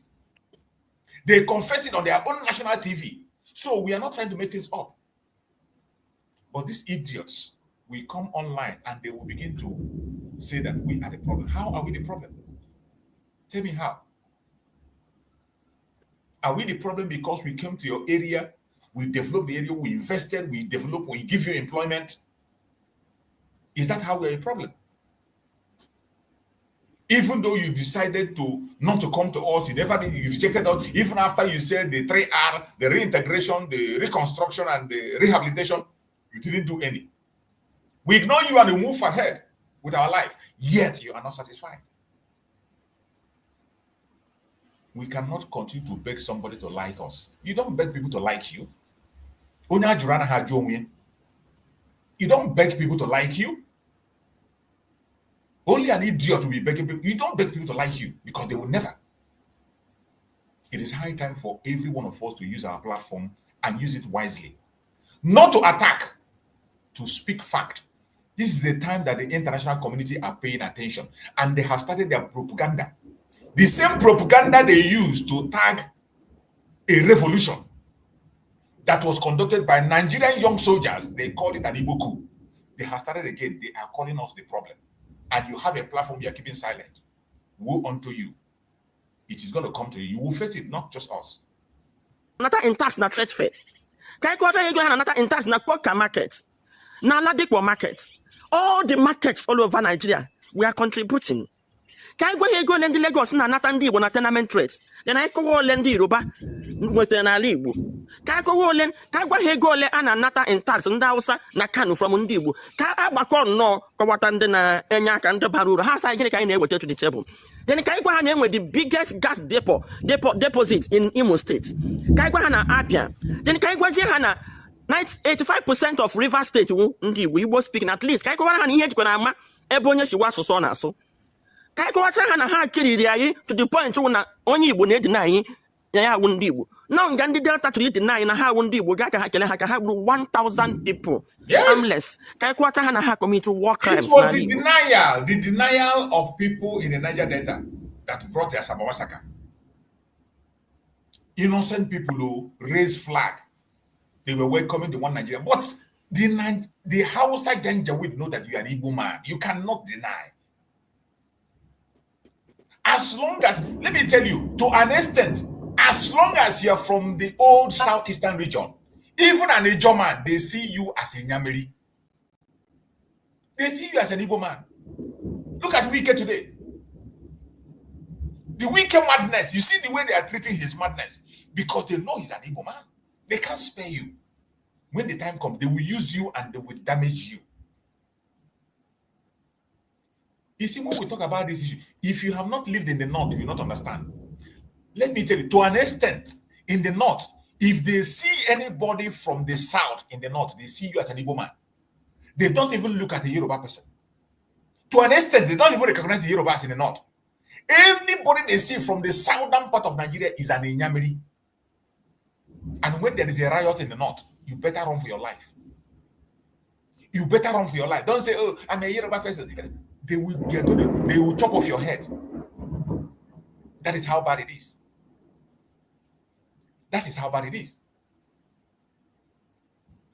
Nigeria has done so much damage to us that you can imagine 13 states was reduced to only 5 states. 13 states reduced to 5 states, and they are forcing people to deny their identity. Up to the extent that today, some people, in order to make themselves relevant, they give their children 2 English names. They don't even answer their traditional name. They answer 2 English names in order to detach themselves, to make themselves safe, to secure their life.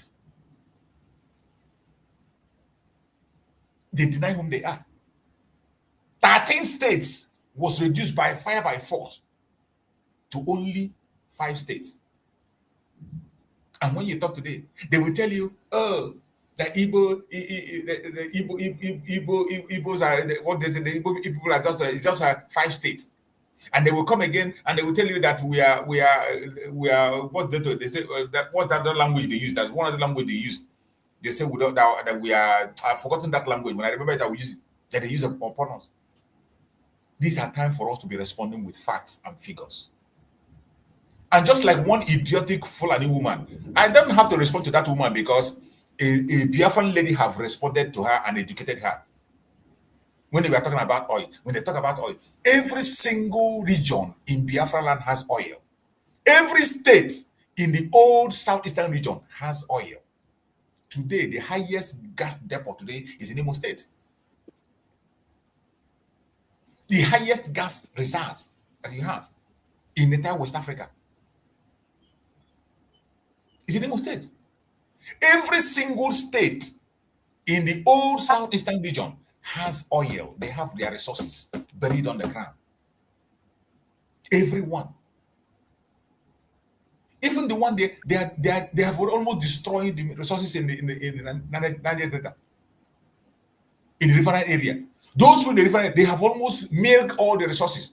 The one that is in those 5 eastern states have not been touched. They have not even touched it. They have not even touched it. Anambra State, they are drilling oil in Anambra. Oil, they are drilling. I have played the video here once. They are drilling oil in Anambra. The same thing happened in Abia State, in Imo State, in Enugu State. Do you know that Enugu coal, up to today, they are mining coal in Enugu State and they are taking it to China? I have equally played the video. Where trucks loaded with coal are carrying coal to China. Nobody's talking about that. They just make sure they silence those informations to make you look as if you don't have anything. We agree we don't have anything. Allow us to go. Why wouldn't you allow us to go? Why wouldn't you allow us? Can go on how use hunger as a weapon of war? We have a lot. Gadi going out. All bloggers, Obon blog, thumbs up to you. Sawan, Brain Jota, Sabinus, Ngono bloggers every day. Men wanting in defense of your nation. I can need it. And when I go right now here, but just to set the record straight, they won't. Thank you, my beloved sister. You see, our sister, she went ahead to call names. She went ahead to call their names, those blockheads who are Biafrans, and yet go to their platform. They have millions of followers, but they will never show anything that has to do with Biafra. Never. Don't even write, we'll not tell you to write Biafra about your Igbo people, the atrocities of the government against your Igbo people. Use Igbo language, use Igbo people. Do your program, post it. Even if you don't want to talk Igbo, okay, talk about the atrocities of Nigeria in your platform. Post it. They will not. If you leave. Yeah, welcome, my beloved brother Christian. Thank you so much for joining, bro Christian. Yeah, morning. Yeah, good morning, brother. Go ahead. Yeah. This sister, she's making a very valid point, and I'm so grateful that she's hitting the point. Very, very, very important, because this war, it comes in different forms and shapes, so, and we also have to be aware, and that is why I think it was last week when Ogen Kerry had that video interview with the guy from Austria. So there's another brother of ours, I think I hope I hope I don't call make the wrong I think it's Kai, something like that. So afterwards he spent almost hours, going from walls to walls, the interviews and the more like a mockery, to me it's unnecessary. Even though I don't agree with Ogen Kere, I don't support Ogen Kere, but at the same time, we have to be able to prioritize. And you don't mock a Biafrans who is making noise, who is bringing the focus to the world. Anything you are doing, it's not necessary. We need all the noise now. Exactly, we need it because awareness. Whether whatever, right? That will bring attention to Biafra. Allow it to fly. Exactly. You can't even imagine. I can't stress it enough how important it is to make the noise.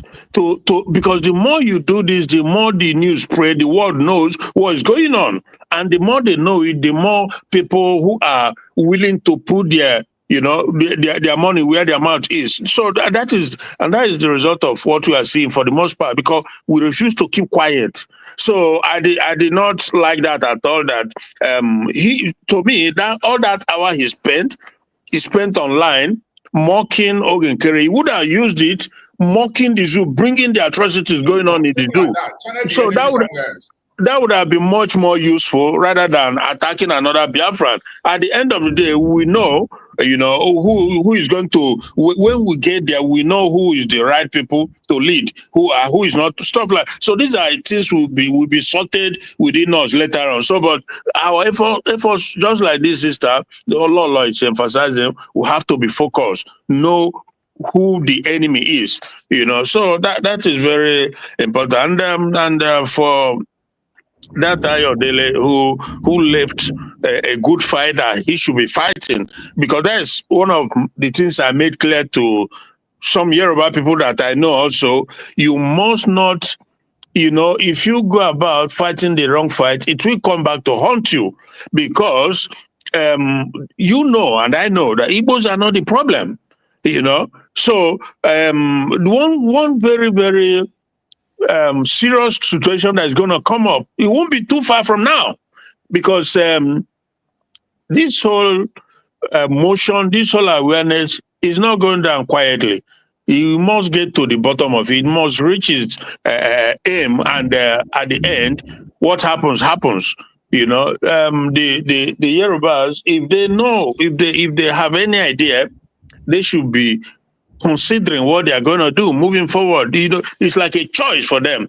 It's not like we don't have it or in the South, but it's not exactly the same as it is in the Yoruba land. They should be making up their mind now as to what to do. Are they going to just, since Islam has so much, infiltrated their land, and so they should be considering whether to just eventually just succumb, give it up. Let the Fulani with their Islamic Sharia mindset and agenda just continue, because it's like you're already in, that is one option, or rather come together and begin to speak about it, so that at least when it happens, people will be able to know where you stand, what your position is, that you don't accept this Islamic jihadism, this pure terrorist jihadism that is spreading like a wildfire. It's in almost everywhere, but it's more in Yoruba land. So this is supposed to be what they'll be considering. But Ayodele, that guy, I think his name is Ayodele, he went about saying that Hausa not be problem, Naibo be problem. But everybody know that in the Igbo, when they come, they do their business. It's all about peaceful trading. They trade, they buy, they sell, they pay tax, they develop, You know, they employ you, they teach you how to do the business. There's one state in Yoruba land here where they were, I don't know if it's still ongoing, you know, Igbos were, I think it was the state government at that time to show their Igbo trade. Exactly. So how can you? I mean, come on now, because everybody see that it's a gift. You know, it's something that is no matter how it's just a gift from God. So being envious of it doesn't help you. Rather, you should embrace it. You learn, you develop. Everybody gets better. That is how it's supposed to be.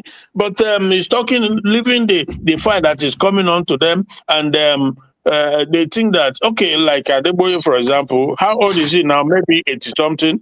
In no time, these ones will be gone because they are getting closer to the time. You know how many people reaches the age of 80 now? Tunde Bakere and all those ones. Rather, they continue to talk about the wrong thing rather than saying the right thing. So that is why sometimes I just wonder also if these people truly they are men of God, because the Christian, everybody can see what is going on with the jihad all over the world. It's not only in Nigeria now. You can see it's happening like you never could have ever imagined all over the world.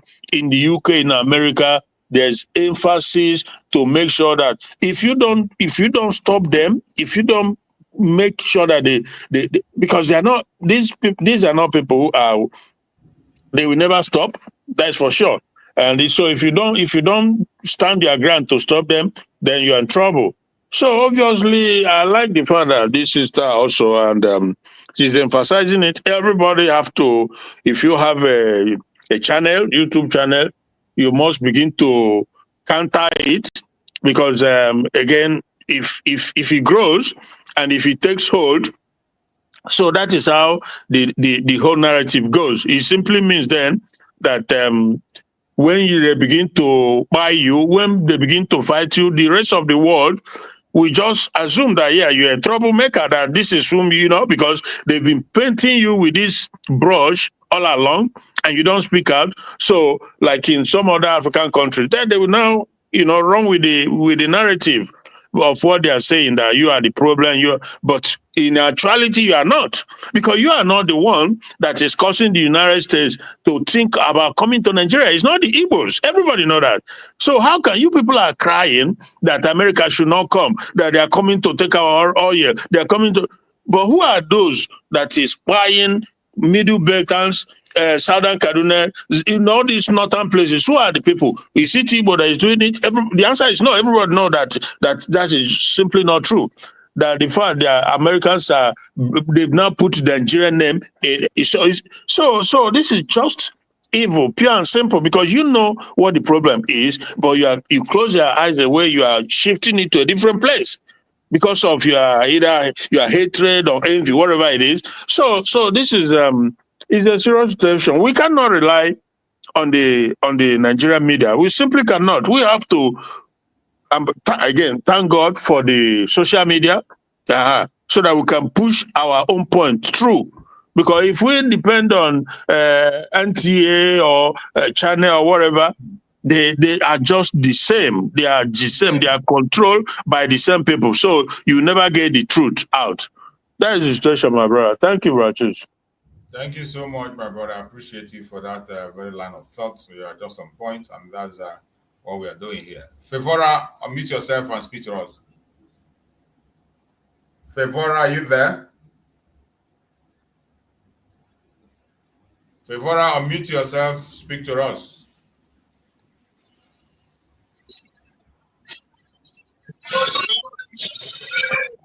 Are you there, Favora? I don't know who is this Favora. Every time he comes in, he will never speak a word, and he likes to come online. So, my fellow Biafrans, we must continue. Don't forget that today is sit at home. Today is sit at home, and Biafra land is under lock and key as we speak. Our Biafran people are sitting at home as we always do, demanding the unconditional release of our Supreme Leader Nnamdi Kanu. It's the right thing to do, and I have said it. Until anybody who can provide for us something that is better than sit at home, please allow our sit at home for us. If you have a superior argument or you have any other method that is superior to sit at home, present it to us, I will join you to promote it. But until then, we must continue to sit at home until Nnamdi Kanu is released unconditionally. We must continue to do it. It's something that we have chosen, and there is no going back. No matter what the enemies are saying, no matter what they do, we must continue to do what we have to do, and we must continue to push on until we get to our destination. There is no going back. Whatever the enemies are doing, whatever propaganda and blackmail they present, we will not allow it to fly. So, before we continue, let us take a little break, then we will come back and continue on our program. They now amended the charge again and removed London. Location of the broadcast. Contrary to section 196, 174 of the Terrorism Prevention Act 2022. In violation of their own laws. In violation of their own laws. And you want me to stand trial under such circumstances? Is that possible? Nnamdi Kanu to stand trial where these shenanigans are going on? It's not possible. Anybody standing in trial or coming to try me is a terrorist. That's what they are not saying. Not me. As simple as that. Section 2, subsection 3F of Terrorism Prevention and Prohibition Act. That's what it says. Any court considered to try me is committing an act of terrorism. Yes. Very clear. You cannot violate a treaty that Nigeria entered into and then come to try that very person. It's not done anywhere in the world. So you must be aware of that. So that is why there is all these ridiculous delays. That is what Supreme Court said. I did not jump bail. My home was invaded. They came to kill me and I survived. They came to Kenya to kidnap me, brought me back to this country and seeking to try me, which law says cannot happen. You cannot violate a treaty that they entered into and then hope to stand on that illegality. To conduct a trial is not done anywhere in the world.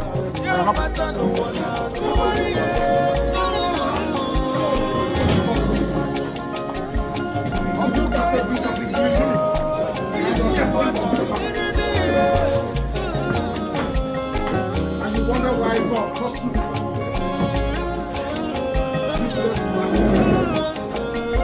You don't know what justice means. You have no idea what justice means. You don't know what justice means. Useless. You cannot find anybody unless the law is written. Show me the law. Show me the law. I want to talk to this. Show me the law. Don't try that. Don't try it. Don't try it. Don't try rubbish. Don't try rubbish. Useless people. You don't know law. You don't know law. Your own constitution you don't respect. Supreme Court's judgment you don't respect. Then why are we in the play? Why are we in the play?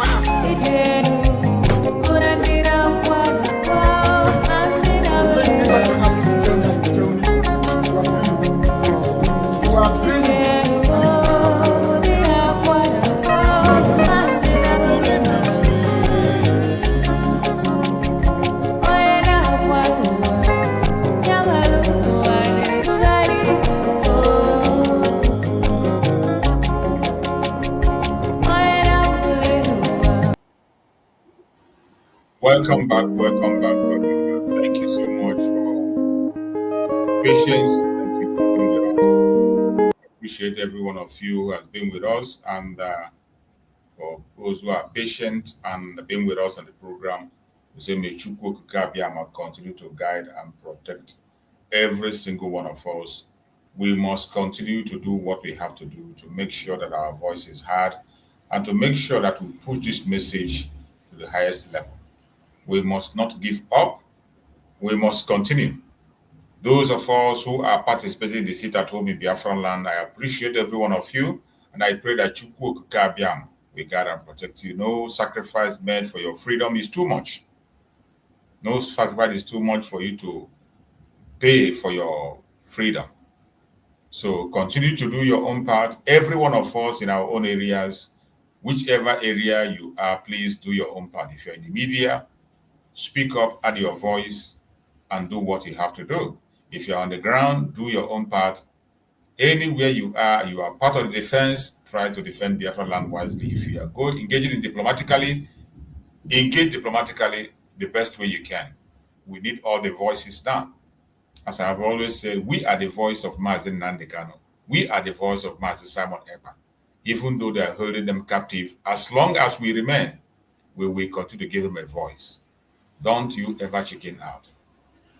So let us once again hear the response that was given to the prelate, the lying prelate, the messenger of the devil, that was a message. Somebody responded to him, and I want us to listen to that very response once again. I played it yesterday, but I think that response is something that needs to play over and over again. The response that was given to that prelate. And I want us to listen to that response once again. And wherever he is, share the video, let it get to him. I believe he has said it already. So the response that was given to him, and more people will continue to respond, and more people will continue to call him whom he is. And at the end of the day, he's going to be ashamed of himself for doing what he did, because he cannot be claiming to be a God man or whatever you call yourself, and you are pushing madness, idiocy everywhere, and you think that the world will keep silent. The world will not be silent. People will talk. People will speak out and put you in the right place where you belong. Let us hear this response that was given to that prelate. Line about prophets, primate Ayodele.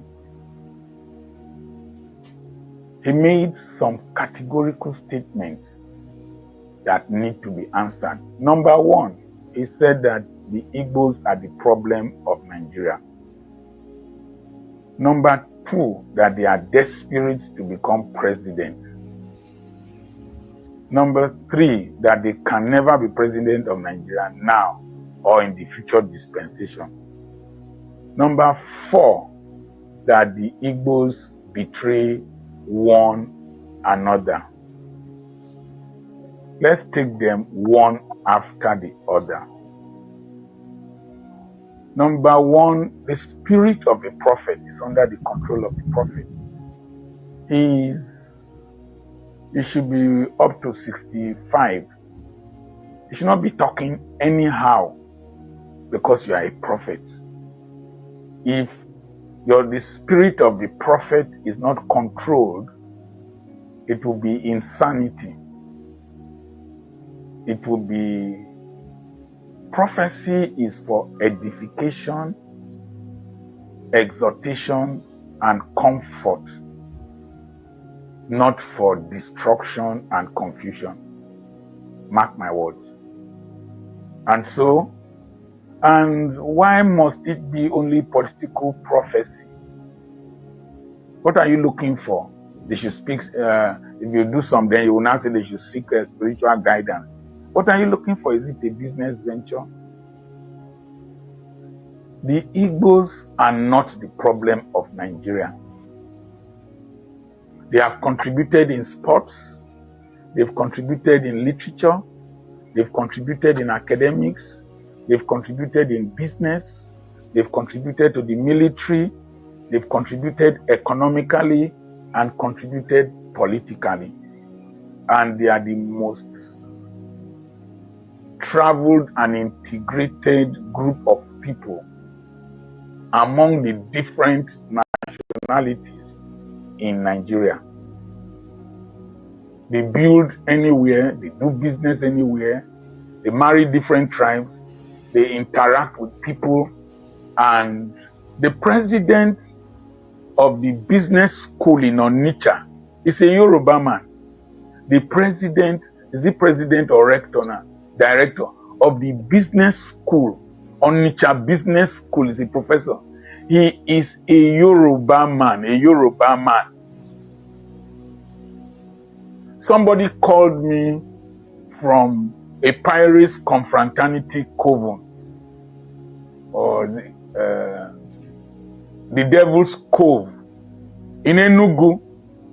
He is a Yoruba man.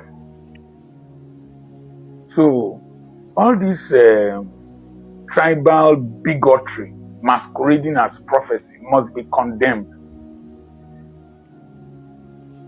The Igbos are not the problem of Nigeria. Nigeria is the problem of the Igbos. Quote me, the Igbos are not the problem of Nigeria. Nigeria is the problem of the Igbos.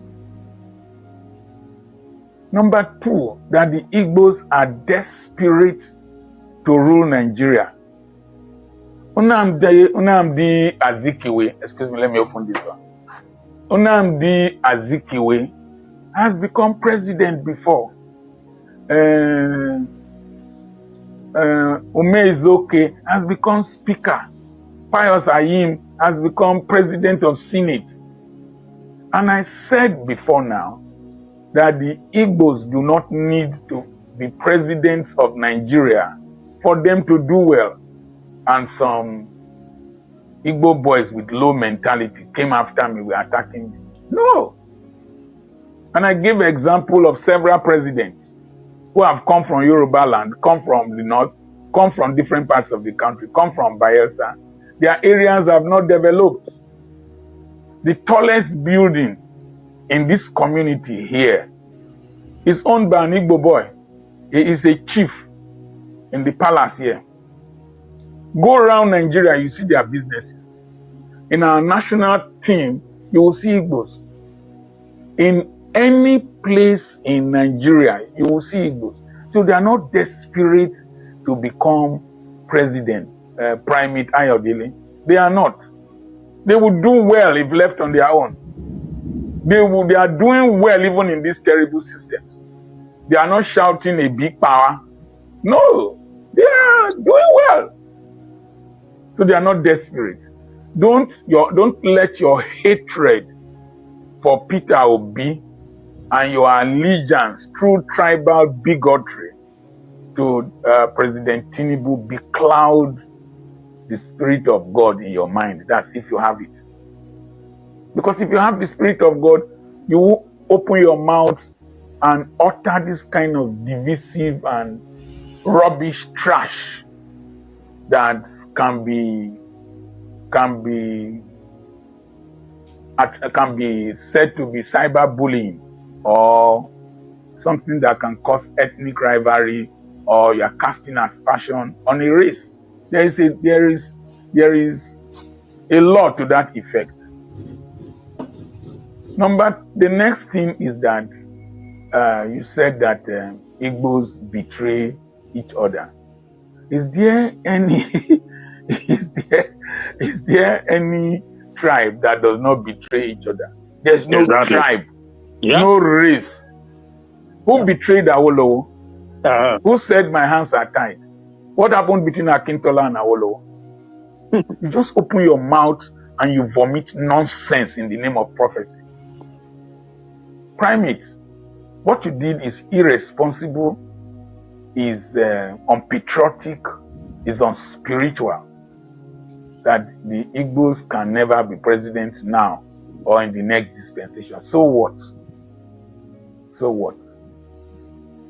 That, no, I'm highly disappointed and irritated. And I believe that people should caution some of these fellows.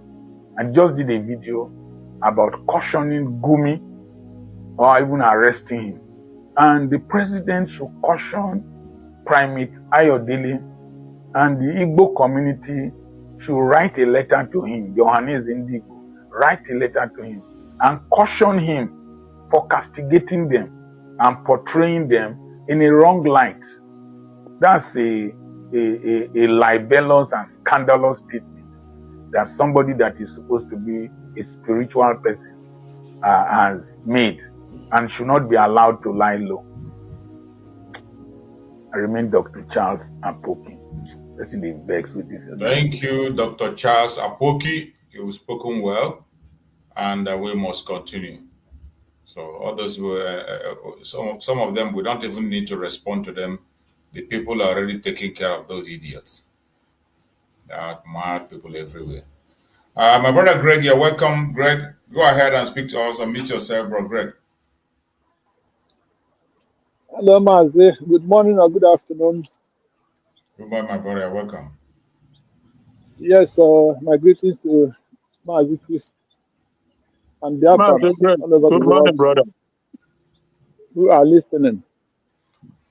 We thank God today is Monday again, the day the Lord has made, that we shall praise his name, call him whom he is, the Savior of the world.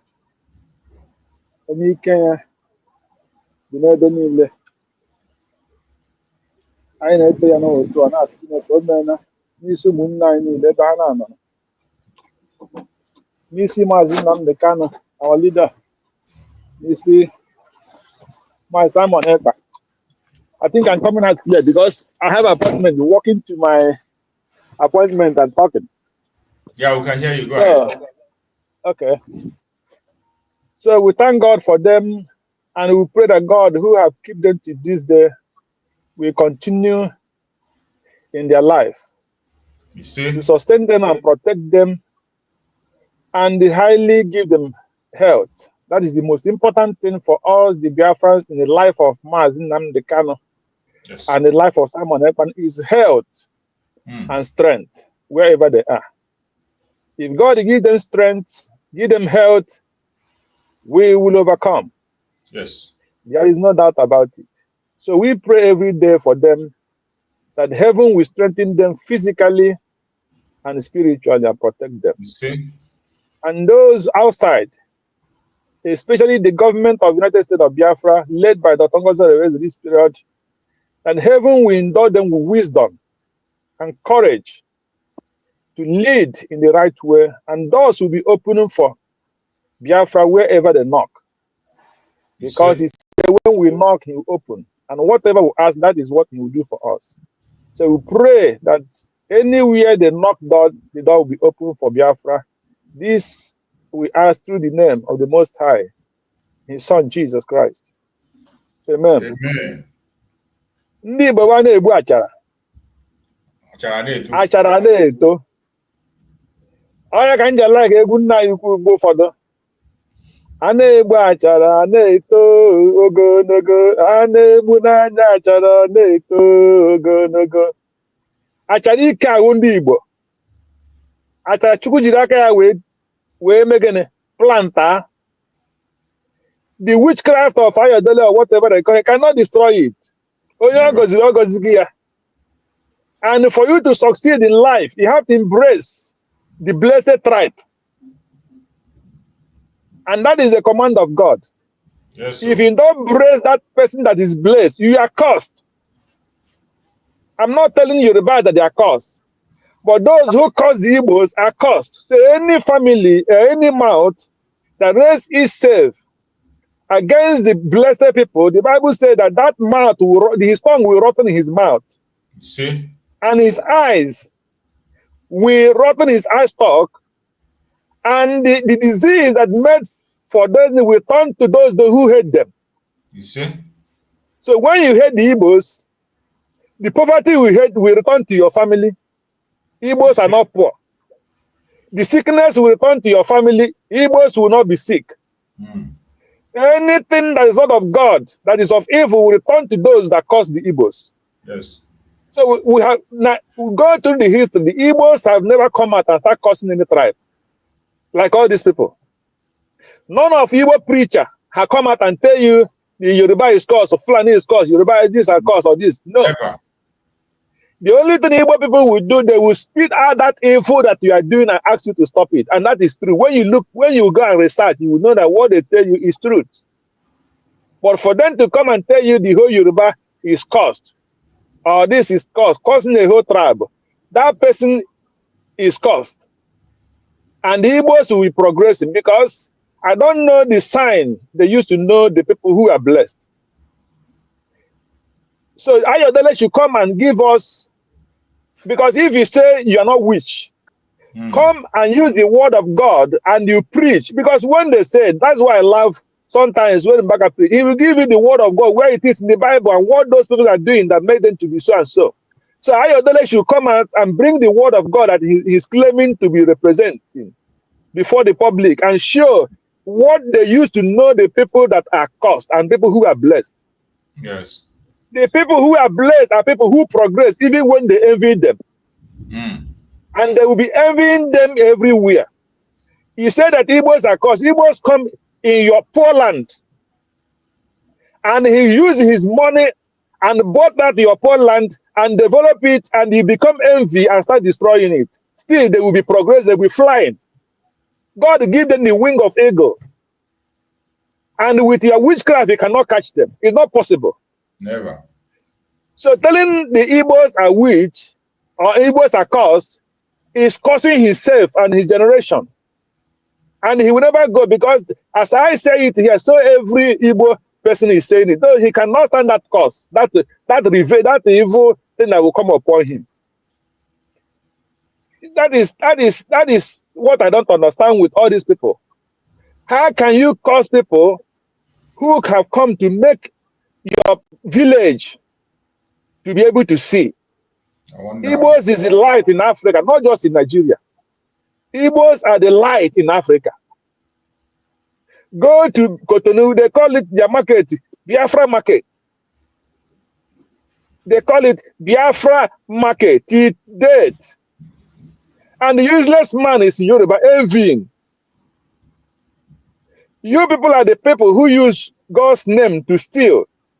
And the most money, the Igbos who are blessed contribute to your churches because they seek the face of God. Anywhere they call in the name of the Father, the Son, and the Holy Spirit, they will enter there. Even though when you put there, which you are using your witchcraft to cover up, they will be thinking that indeed you are a Christian, not knowing that you are not.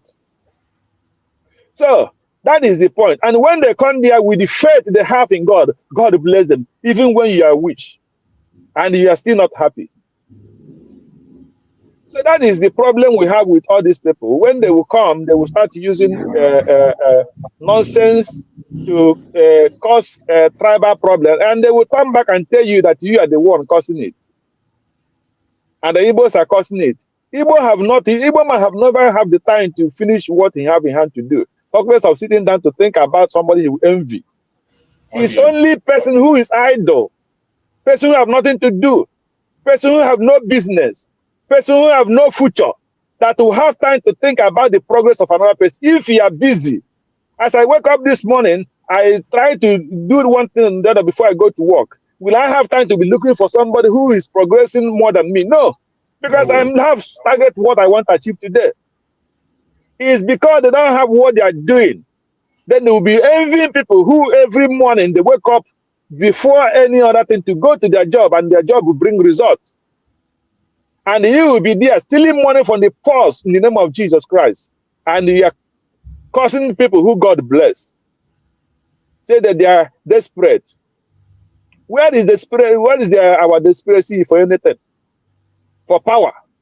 We don't even have power time for politics. The people will say the Igbos don't have time for politics.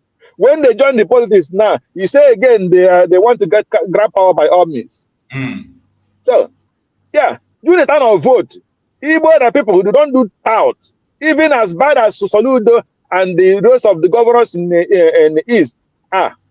But still, Igbo land is where you will get less blood in the time of election than any other place in the so-called evil Nigeria. So tell me how we become too desperate and how we sabotage each other. Tinubu and Obasanjo, did they use you sit in the same seat? Who betrayed Abiola?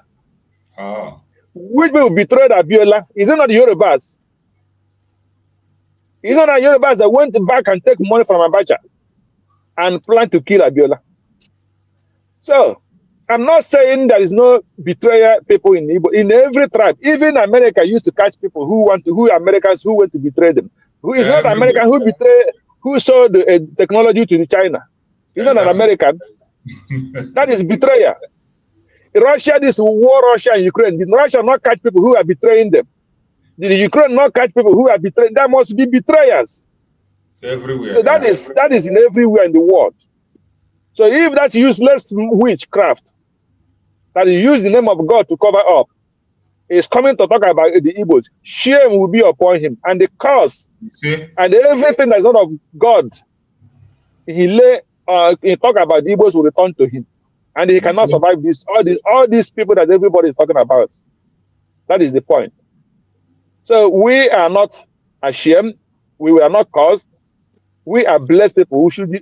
That's why every time if I enter into YouTube, you will see a lot of go every part of the world. Go China.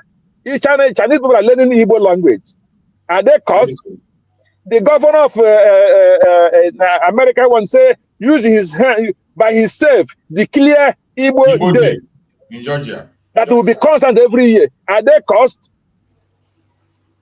Are these people caused? Because everywhere they go, these people will see what the talent that God has given to them. We are not proud of it. It's a gift. And people will see it, and because they will honor the Igbos. So you that are caused, that's why Nigeria cannot grow. That's why Nigeria is the way it is today. Because the people who God bless to make you become a nation, because of your wickedness and your like, Nigeria is today in darkness. You wake up and call IPOB a terrorist.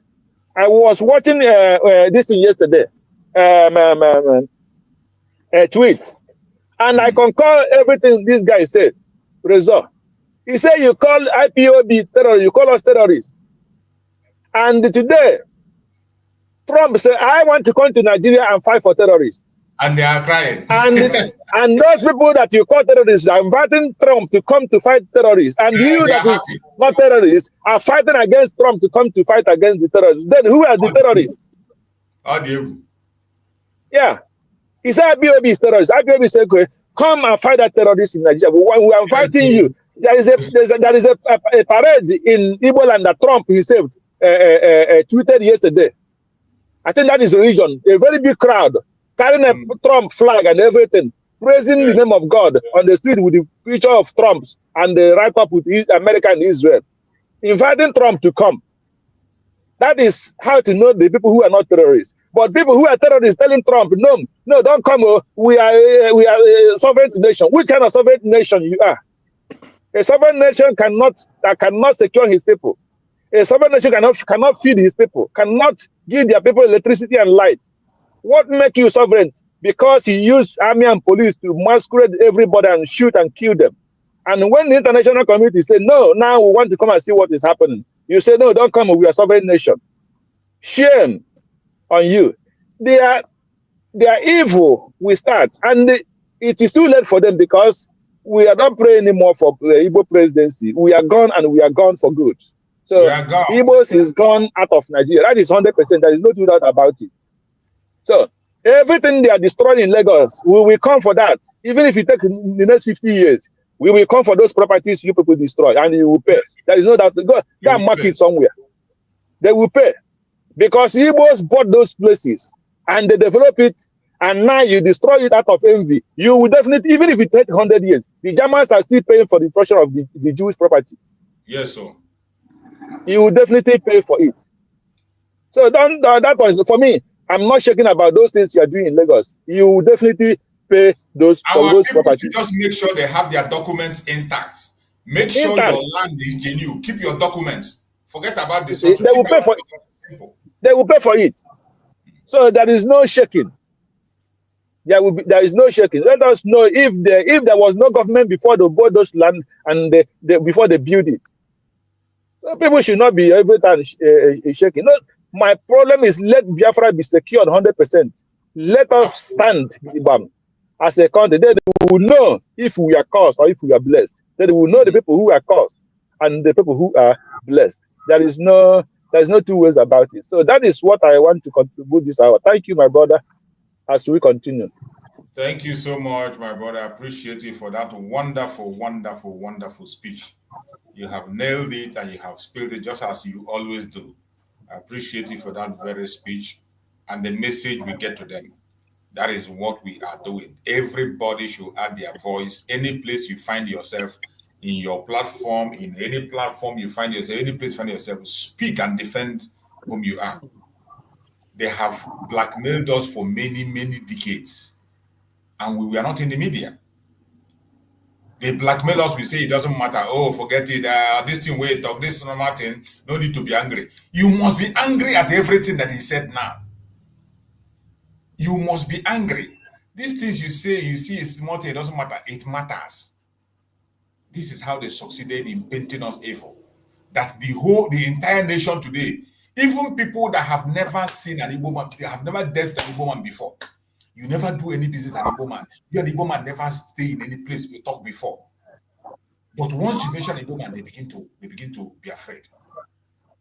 They are not only doing it in Nigeria, they have carried it to other West African countries. Abike Dabiri is in the front line, taking it to other part of the world. So when you see those things, don't keep silent. Respond. Any wrong information, respond. Not by attack, not by insult, not by cursing. Respond with facts.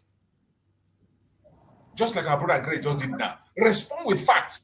When you give those facts, let the world go and verify and see that everything you said are just the way it is. Then the shame will be theirs. You're welcome, my brother Coach Hughes. Take the mic and speak to us. Coach Hughes. Coach Hughes, are you there? Mute yourself. Go ahead. Yes, Mazi, good morning from my side. You're welcome, my brother. Good morning, bro. Christian, bro. Good morning. And good morning, all Biafrans. Both those in comment section and those in homeland. Like the program and share. Click the like button. Yes. Mazi, I didn't have much to say on this man. They are calling himself pilot or what they do for himself. Because everything that is happening today, I still remember when Nnamdi Kanu called the media out. And at the same time, they also called Yoruba pastor back then out. And one of our sister, that journalist, he talked something about that, about the Yoruba pastors once again. Because all these churches they are building in the name of God, 99.9 people that is going there, they are all evil. And all of them that they are flying with private jet today, the people that is contributing that money is the same Igbos. Because a Yoruba man can never go to church. Going to church, talking about tithes or talking about offering. Most of Yorubas, them giving offering is a tug of war. Because if you check in every church today, the people that normally to dance too much during offering time, because they'll go and change 50 naira, they'll go and change 500 naira to 50 naira, any amount, for them to just be going and coming back. And they are going to be those that are going to dance most. But you're going to say an Igbo man, if you want to go to offering, he has the mind of him giving to Chukwu, giving God this money, and he have assurance that he's going to have blessing abundantly. It's Yorubas that are the ones that carry church for head in time of offering and dancing and all other things like that. And all of them can even testify on that. This man coming out today saying that Igbo is a problem Igbo is a problem of Nigeria. This man, the mineral resources that you people are enjoying today, where is it coming from? Everything that you people are enjoying today, where is it coming from? Is it not from that Igbo land? And somehow Fulanis that even coming out, they are even saying the same thing. They are backing this man up. They are saying that Igbo people is the problem of Nigeria. Everything that is happening today, most especially mineral resources that is in Igbo land, is Nigerian treasure. But the one in North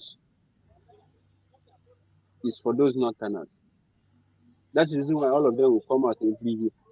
They'll be talking of the time of Yoruba, or the time of Igbo, or the time of Hausas. This man that called himself Tinubu, which is the president of Nigeria today, every one of us know how you take under that seat. Every one of us know how you take under that seat. And so many of them, those pastors that are there, they can never come out and said anything about that. Anyway that I see Igbo man, they will continue to say the Igbo man is their problem. This is the time for them to leave Igbo people alone. Their media have been doing that for ages. BBC continue to doing that. Doing Biafra war. And some of them like that again. I think it's today, so many of them, some of them in BBC, they are resigning today. Because of what? The truth is coming out gradually. And because of the truth that is coming out, that is the reason why I can see all of them running a and they are even the one.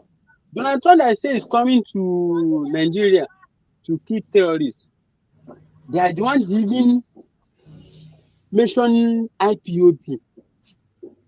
They are the one that go and report what is going on in Nigeria. But they have forget and tag this IPOB as a terrorist. Why didn't they leave Donald Trump to come and fight that terrorist? All of them is running a test case.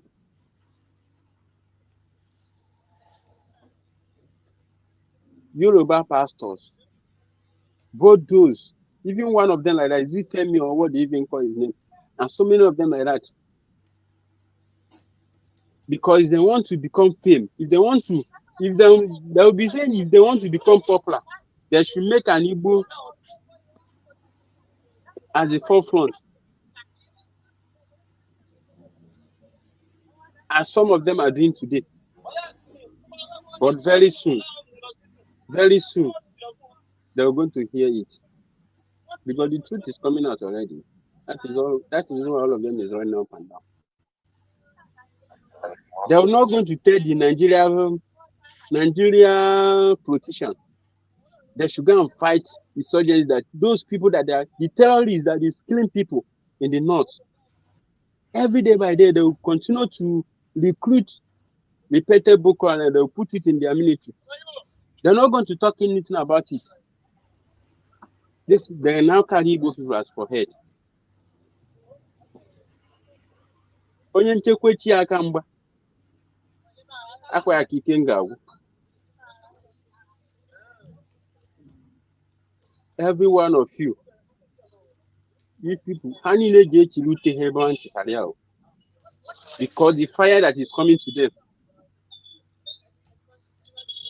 they will never, after my issues continue. Let me stop here for now. Thank you. Okay, my brother, thank you so much for your submission. I appreciate you for that wonderful contribution, and we must continue to speak and say things the way they are, unapologetically to the enemies. We'll continue to say it. Remember, today we are having the sit at home, and Biafran people are sitting at home in a huge number. They are sitting at home, and the truth will always be told. The reason we are sitting at home is to demand the unconditional release of Nnamdi Kanu, and to also show the world that the Nigerian government have lost legitimacy in Biafran territory. At the same time, we are telling the world that we are no longer part of the Zoological Republic. It is a statement that we made, and we made it very clear. They must hear us. Whether they like it or not, it is a truth, it is a fact. Just like my brother said, they called us terrorists because we are asking for self-determination. They branded Nnamdi Kanu terrorists. They branded Mazi terrorists. And today, Donald Trump is coming to Nigeria to fight against terrorists, and all of them are shouting and crying. And we say, let him come. That speaks volume. That should be a wake-up call to the world. Why is it that the people that they call terrorists are the ones celebrating and welcoming the coming of Donald Trump? And those who said that they are innocent are the ones that are scared. Then use your teeth and count, use your tongue and count your teeth. everywhere you are as a Biafran, you must continue to speak up. As Nigeria will be coming under judgment on the 20th, not Mazi Nnamdi Kanu, Nigeria will be facing judgment on the 20th. Nigeria will be under scrutiny on the 20th. We are calling the attention of the world to pay attention. The time has come. That thing they don't want you to hear, they will hear it. The time has come. And the only solution to the Zoological Republic is what? To divide this zoo. If you don't, the case is going to be worse. Even if the United States succeeds in coming, at the end of the day, they are going to come back and they will continue with their evil. I don't know why people forget so easily. Goodluck Jonathan was ready to decimate the terrorists. First of all, Goodluck Jonathan gave the order to Ihejirika to wipe away terrorists, and Ihejirika was ready to wipe them away. Ihejirika was ready to carry out that mission without looking back. But what did they do? They blackmailed him. The Northern Caliphate blackmailed Ihejirika. They told lie and they said that he was attacking the innocent people in the north. Ihejirika was stopped. Ihejirika was removed. When Ihejirika entered, he wanted to crush the Boko Haram. Within days, the north shouted, including the Sultan of Sokoto. They all fought against it. And Ihejirika was removed. And you know what happened later? Even when Goodluck Jonathan went extra mile to go and get machineries, because it was obvious that the Nigerian military cannot be able to fight. They cannot be loyal and fight genuinely. Jonathan himself realized that the military of Nigeria was compromised. So he couldn't trust them. Because all the plan was to make sure you create as much insecurity you can in Nigeria to make sure that that Biafran son is removed from power. Even though those people don't recognize themselves as Biafrans. But the Janjaweed know that these people are Biafran people, they are Igbo. Whether you call yourself a Joe, whether you call yourself a Calabar person, whether you call yourself Efiko, whether you call yourself Yorubo, whether you call yourself whatever, they know you as a Nyamiri. Jonathan went extra mile to secure the Zoological Republic. He went and brought missionaries. And you know what transpired? They made sure that that mission did not succeed. Immediately Jonathan left power, they removed the missionaries. They canceled Buhari canceled the contract because the missionaries were making progress. If you remember, at the final tenure of Jonathan, normalcy was returning in the north. Places were recovered back. And for those of us who are forgetting, I am going to play a very memorable video. Let me play this video. Many of you must have seen it and you have forgotten. Many have not seen it. This was a video of the missionaries that was brought there by Goodluck Jonathan to wipe away the Boko Haram. You will see them in action, where they were ready to wipe away these terrorists once and for all. They were ready to wipe them away. But you know what happened? The Zoological Republic government under Buhari and the northern oligarch, they made sure that Ghana did not succeed. In fact, they went ahead to fight against the people who came to save them. They went ahead to sabotage. They sabotaged Goodluck Jonathan by, from all corners, from all angles, they made sure that Goodluck did not subside. They made sure that Goodluck did not succeed. They made sure that Goodluck did not succeed. I want us to watch this video. One area in the south was the start, and after that was done, mop up in the north. The division would follow behind, occupied terrain. We would train the division in situ in defensive positions, etc. But we were never allowed to execute the entire operation. So in 1 month, we took back terrain larger than Belgium from Boko Haram. We were not allowed to finish because it came at a time when governments were in the process of changing. I think President Jonathan's government possibly saw the entire Boko Haram contract, if we call it that, almost as a last gasp in order to regain popularity.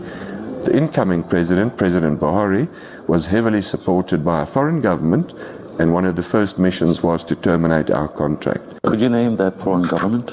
Yes, we were told it was the United States, and they had actually funded President Buhari's campaign. This is a confession from the people, the mercenary, people who are in charge of the mercenary that Goodluck Jonathan brought to secure Nigeria. Obama terminated their contract. That's what the first thing Obama did, was to remove their contract. The people who were there to remove Boko Haram. They were succeeded. The man is telling you here that they recovered a portion of land that is equal to Belgium. They took it back. But Obama government terminated their contract as the very first thing when Buhari took over. Instead of to capitalize on that security, on the effort that we made, they terminated the contract. And today, see where Nigeria is. I want you to hear the full detail. One area in the south was the start, and after that was done, mop up in the north. The division would follow behind occupied terrain. We would train the division in situ in defensive positions, etc. But we were never allowed to execute the entire operation. So in 1 month, we took back terrain larger than Belgium from Boko Haram. We were not allowed to finish because it came at a time when governments were in the process of changing.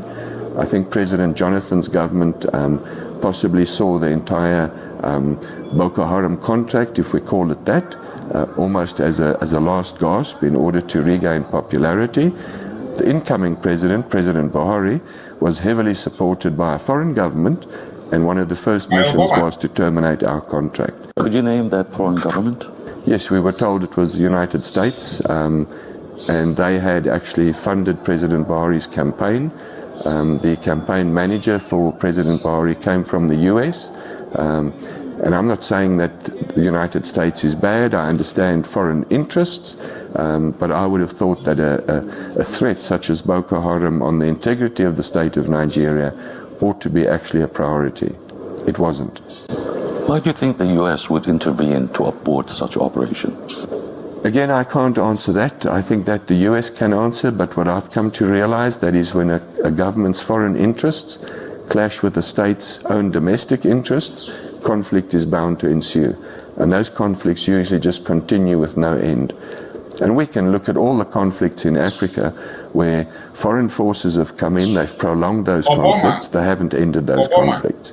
And the amount of money and manpower and equipment thrown at those conflicts says to me that something is wrong if no end result is achieved. And surely that end result should be to end the conflict and establish a basis for negotiations, come to an agreement, and then re-establish governance. But that's not what's happening in Africa.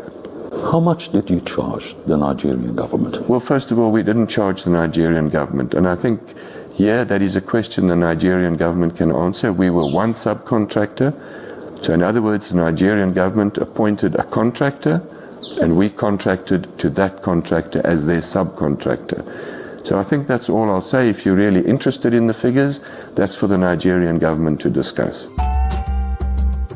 That is how far it went to get us where we are today. That was how Obama and Buhari brought Nigeria to where they are today. Goodluck Jonathan was making effort to decimate these people and remove them, and he was progressing. Within a month, the contractors took back a portion of land that is equal to Belgium from Boko Haram. But immediately Buhari came to power, he canceled their contract and sent them back. And Obama supported him. Today, look at what we have. But at the same time, we thank Chukwu Kemena today. The same United States, under Donald Trump, is coming to correct that wrong. Donald Trump has always tried to correct this wrong. Even in the first time, he tried it the first time. In the first tenure, he tried to correct it. And challenges were there. And here he He came back again to correct it. This is an opportunity of a lifetime that we must not miss. So every one of us, we must continue to do what we have to do. We must continue to speak. We must continue to speak on, call on the world to embark on the lasting solution, disintegration. I want you to watch another video and see what is happening in the northern part of Nigeria, the portion of places where Christians have been driven completely. They say there is no genocide. You are going to see it, a place where Christians have been driven completely. They have been driven away. No single person is living there. No human being is living in that place. Christians were driven away completely. And the place deserted. In the northern part of Well, this was once a Christian-dominated area located in Dikwa, Maiduguri, Borno State. Look at the place very well. If you are yet to leave your comfort zone to visit these kind of villages in the northern part of Nigeria, you will not be able to know what Christians are going through. You will not be able to know the kind of persecution that Christians are facing. When we said villages are being wiped out, this is what it means. This is how it looked like. A lot of people were killed here. A lot of people were displaced by these Islamic terrorists. We were once in this place for a mission outreach. But look at how the place is now. Look at how the place is now, as if people have never been here before. And there are a lot of villages like this that have been completely wiped out by these Islamic terrorists. A lot of people were killed, a lot were displaced. Look at how the place is now, as if people have never been here before. What you saw here is a video of an entire village wiped away. The owners of this village have been driven out completely. They are in IDP camp. And the so-called Nigerian government is not doing anything to return them back to this place in Borno State. Christian-dominated area. No single human being in that very place now. Deserted completely. They are in IDP camp. And the government is not doing anything to return them back. And some idiot will come online. Their problem is Igbo. Their problem is Igbo. They come and say Trump is lying. They want to take over our resources. Bunch of idiots. That is what we have as citizens in that Zoological Republic. Watch it again. Look at this place very well. This was once a Christian-dominated area located in Dikwa, Maiduguri, Borno State. Look at the place very well. If you are yet to leave your comfort zone to visit these kind of villages in the northern part of Nigeria, you will not be able to know what Christians are going through. You will not be able to know the kind of persecution that Christians are facing. When we said villages are being wiped out, this is what it means. This is how it looked like. A lot of people were killed here. A lot of people were displaced by these Islamic terrorists. We were once in this place for a mission outreach. But look at how the place is now. Look at how the place is now, as if people have never been here before. And there are a lot of villages like this that have been completely wiped out by these Islamic terrorists. A lot of people were killed, a lot were displaced. Look at how the place is now, as if people have never been here before. You just saw that report. You saw that report. That is the situation the Christians are facing in that contraption called Nigeria. And it's the same thing they want to replicate in Biafra land, but Biafrans say no, it will not happen. This is what they are trying to do in Biafra land. We have seen some other videos also where some people in Biafra land have deserted their village. They desert their village. And in case of Biafra land, the people that are pushing it is the Nigerian military. Nigerian military go to places in Biafra land, they burn houses, they destroy properties, they take lives, and they chase the people away. Just like the one that I showed recently. The one I reported recently, where the Nigerian military went into a market in a village, and they were shooting guns. That they're looking for terrorists. What you saw now happening in the north, the people that are doing the exact same thing in Biafra land is Nigerian government. Nigerian government are in the front line, doing the same exact thing. Exact the same thing.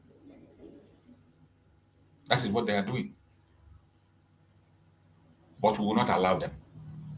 And it is because of this madness, that is what our Prime Minister was trying to stop. Our Prime Minister, Mazi Simon Ekpa, was trying to stop this very genocide in Biafra land. What did they do? Nigeria went into their fraud. They manipulated Finland, and Finland joined them to take away our Prime Minister today. And here are we today, asking for the unconditional release of our Prime Minister.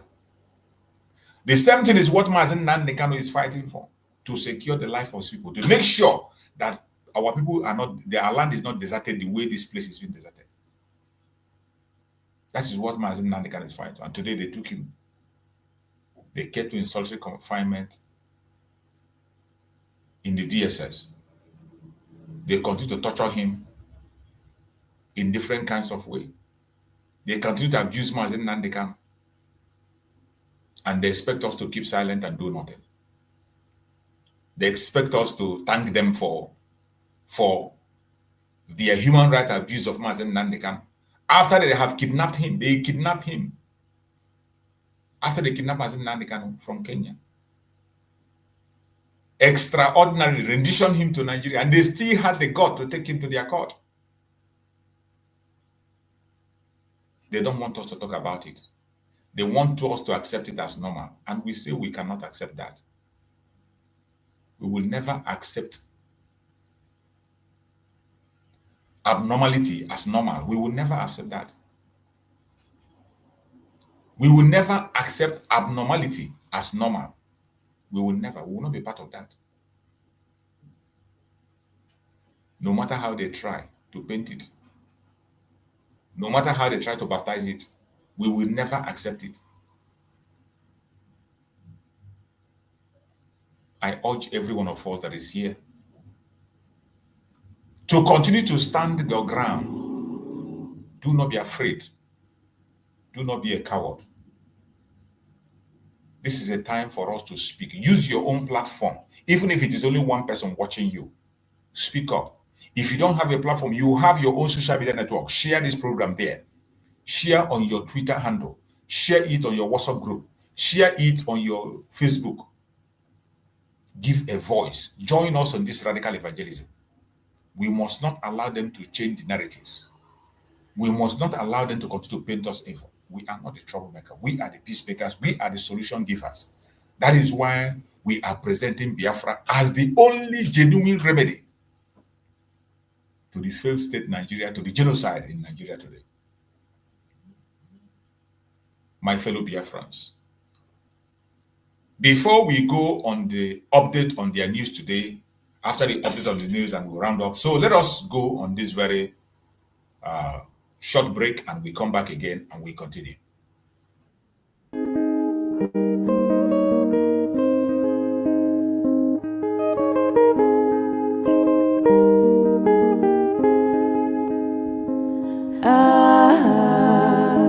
Oku ashiadio Egumu watu wenu mo amandianeze Oku ashiadio Egumu watu wenu mo amandianeze Onye anomo wanewe mekodo Onya kpachalanyao Kanotumu wasiadinanya borozi kafasiadinime. I am born and I'm going to help Nnamdi Kanu to get Biafra. Believe me. Go on back to the States. Thank you so much. Thank you so much. Thank you so much for being with us. I appreciate every one of us. We are going to go now to their news, you know. We always go to their news to see what they have in their news, because for you to confirm the evil of the Zoological Republic or Nigeria, there are certain things you must see. We use the information in their own media to show the world what Nigeria looks like. If you want to know what Nigeria looks like, all you need to do is to check their news. You don't need to talk much. When we say Nigeria is a terrorist country, is a failed state, just go to their news. You see evidence everywhere. Even in the midst of the designation of Nigeria as a country or particular concern, These are the informations that is coming from that particular country that we are talking about, a country of particular concern. Look at this. These informations are coming from Sahara Reporters. It's one of the news that can be able to go to any length to bring things that they wouldn't want to say. Sahara Reporters will say those things you don't want them to say. To an extent, we appreciate them. Military theater commander relocates to Damboa base over army officers in ISWAP captivity. Army officers in ISWAP captivity. You can imagine. If these terrorists can hold army officers in captivity, who again won't they hold? If they can hold army officers in captivity, who they no go hold at the army? I'm asking you. These are the kind of news you see in Nigeria. Look at this one. You are not fair to me. I will never get justice here. Lawyer tells FCT court judge Hamza Mazu. You see, when Nnamdi Kanu is talking about the lawlessness and the injustice in Nigeria, it is not just Nnamdi Kanu, it is not just Biafran. Even they themselves in the zoo, look at a lawyer complaining. You are not fair to me. I will never get justice here. A lawyer is saying this. A lawyer is crying that he cannot get justice. Now you understand when we talk about it. Look at this one. This is a report. This is a report coming from residents. Yeah, go on. Common, a lawyer is shouting. He's shouting that he can never get justice in their own court. Because of him, is part and parcel of what is going on in that court. That is why he's coming out to speak. And at the same time, I think I had one news like that. One guy that stole, I think about 70, let me just say about 70 something million or something like that. EFCC, they declare, I think they give him life in prison or something like that. Don't forget that news. But all these are terrorists in uniform, and all these are politicians that they are embracing a billions of naira, a billions of dollars. You can never see all those people in jail. Never. But common man, even the person will enter market self, we go see ordinary biscuits, see plantain. Out of hungry, a hungry man, out of hungry. Out of hungry. They're going to burn that person to lie. I mean, they're going to burn him till he die. And some people again, and those kind of people that EFCC normally should go after. If they see a guy or a lady that driving a normal jeep, a normal car, they're going to go after that person. But all these are politicians. All these are politicians that is walking around, feel free. They can never go after all those people. After they're going to say all of us, they are one Nigeria. And some idiots are still there talking about 2027. The man that called himself a president of Nigeria now, today, during 2020, I think that should be 2023 or 2019, when they are doing election, when they are preparing that their evil election, selection self. This man is one that carried pull-on van, he enter Lagos State.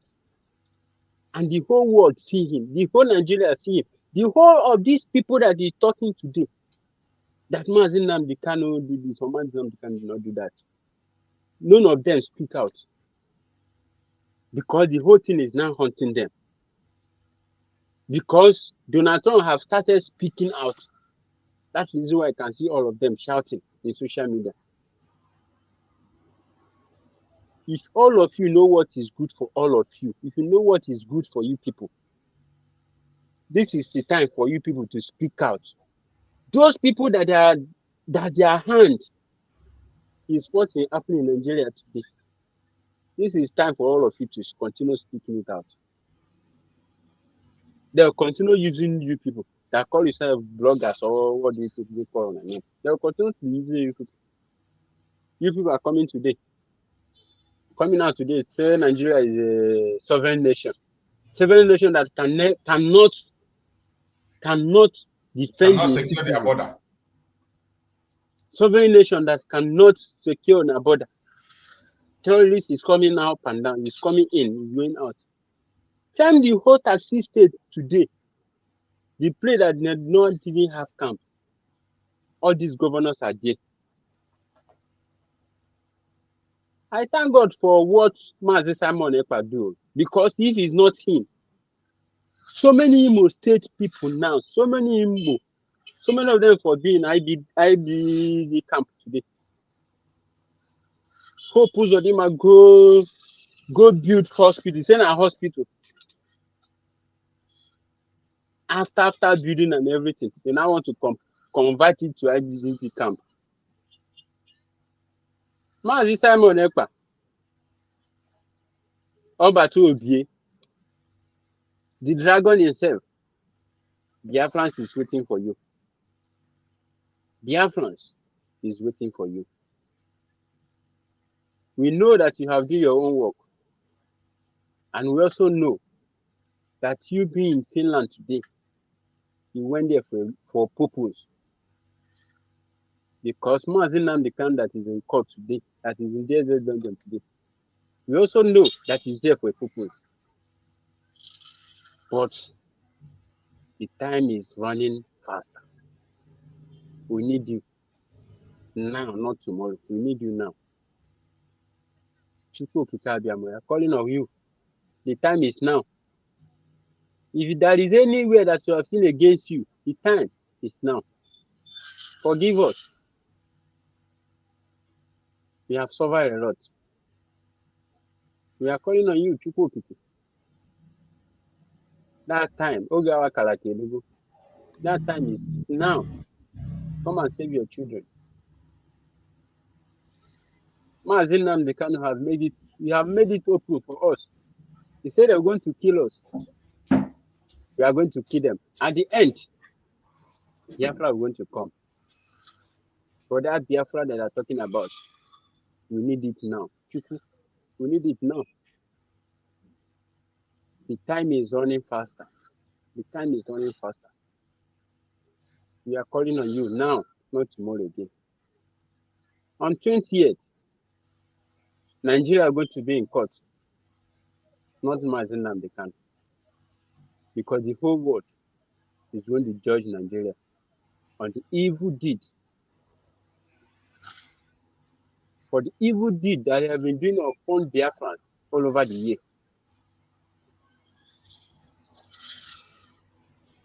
The time is now. Mazi, choose.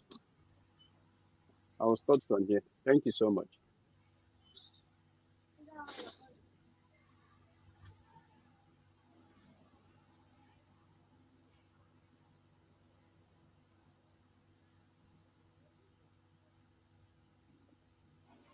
And our people still remember today is sit at home.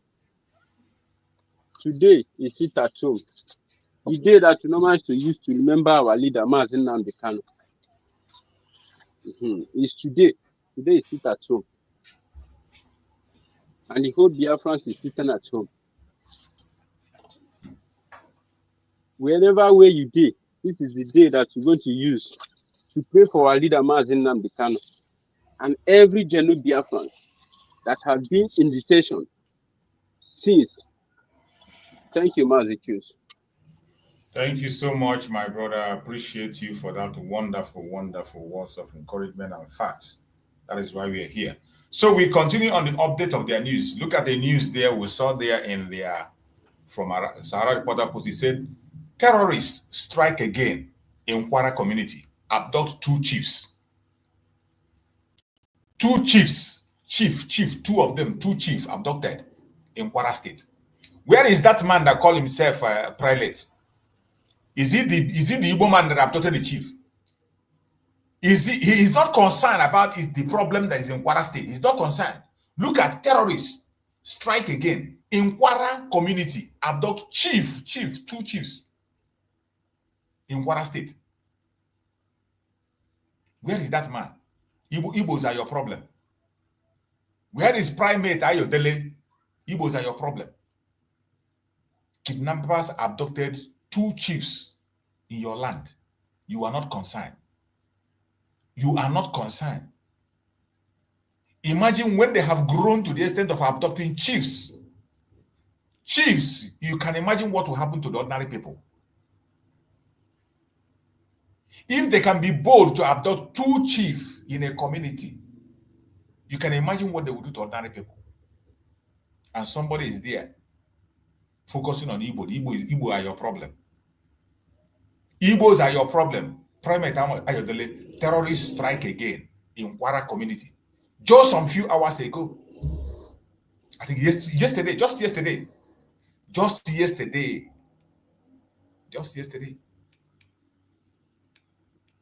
But you are there. Your problem is the Igbo people. How the new policy of Nigerian education minister destroy our heritage by Adewale. That is it. Their new policy in education. People now who they are taking the traditional language to throw to dustbin. Everybody use English. The same way they have idiotically before saying when we are going to school, they will tell you don't speak vernacular. No vernacular speaking. You will not speak your own dialect. It is compulsory. You must speak British language. And that is why idiotically they rate education by English. Once you know you can speak English, they see you as an educated person. Only say you can speak English, they see you as an educated person, forgetting that there's nothing in your brain because of the system they're operating. When we are growing up in the school in those days, there's no vernacular speaking. You must speak English. But go to China. China, they teach their children in Chinese language. Chinese is their first language. They teach their children. They write those books and convert it in Chinese language and teach their children. Japan is doing the same thing. Saudi Arabia, they teach their own in Arab. Other countries, they teach in their own. Even Germany, they teach their people in German. You must learn. If you enter Germany today, you must learn their language.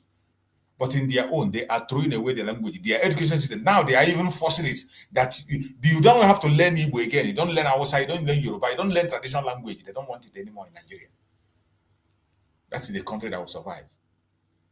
We don't want to be part of this madness. That is why we are gone. Look at the update, this one.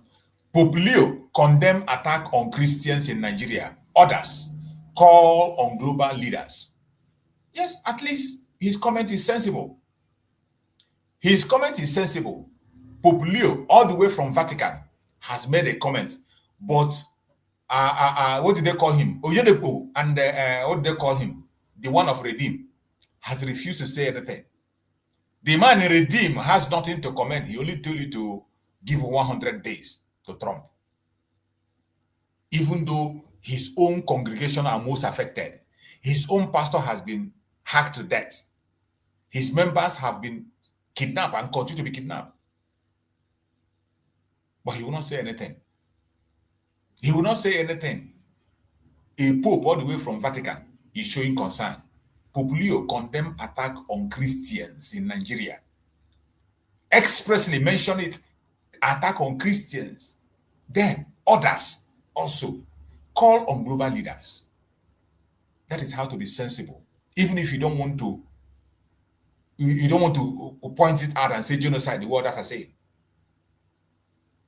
You condemn the attack on Christians. And Pope have issued a statement all the way from Vatican. But your general overseers in Nigeria are scared to talk. General overseers that have stolen a lot of money that they reach themselves from your pocket, they are afraid to speak. What a shame. Lawyer Ami Hopo tackles Primate Ayodele over reckless divisive comment against Igbos. It is not only us that are fighting the battle. Those who know the truth, those who genuinely know the truth, they are speaking out. Lawyer Ami Hopo tackles Primate Ayodele over reckless divisive comments against Igbos. Educate him if we hear. Tribal bigotry will not allow him. FCT police dismiss claim of assassination attempt on naval officer Yerima. That one is simple business, so we don't therefore that's your propaganda. Look at this one. Terrorists attack KB, girls secondary school. This is why there is a warning. Why they have the CPC designation on them? This one is happening 2 hours ago.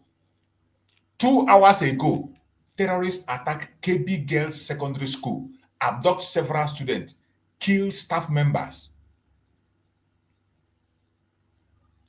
They are telling you there is no Christian genocide.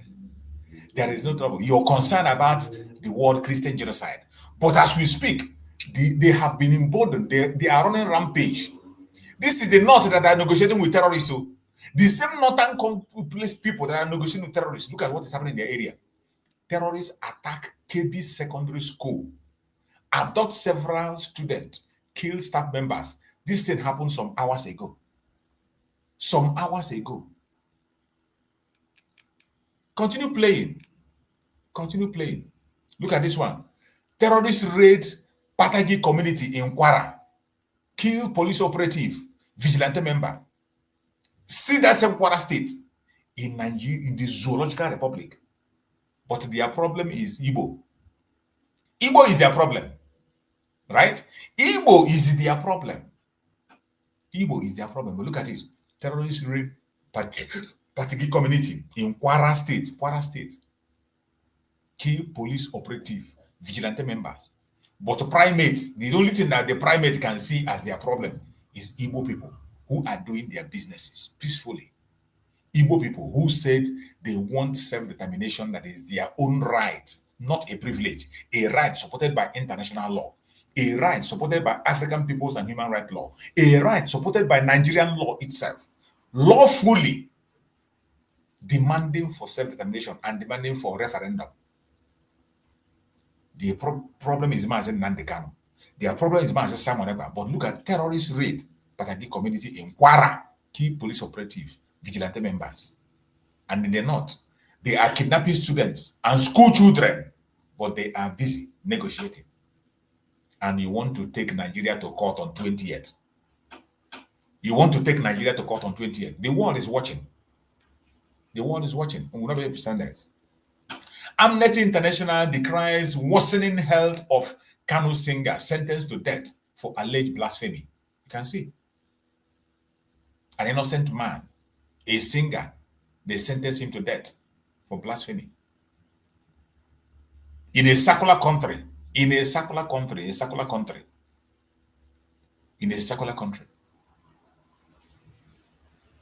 These facts are there. This Amnesty International complaining. And somebody will come and tell us that there is no Christian genocide. There is nothing wrong. Please, divide the Zoological Republic. Let everybody have their peace. Let the North enjoy their caliphate. Let the South, the Southeast most especially, the Biafra land, the old Southeastern region, let them enjoy their secular system. And let our Yoruba brothers enjoy whatever they want to enjoy in their own side. Maybe their monarchical system.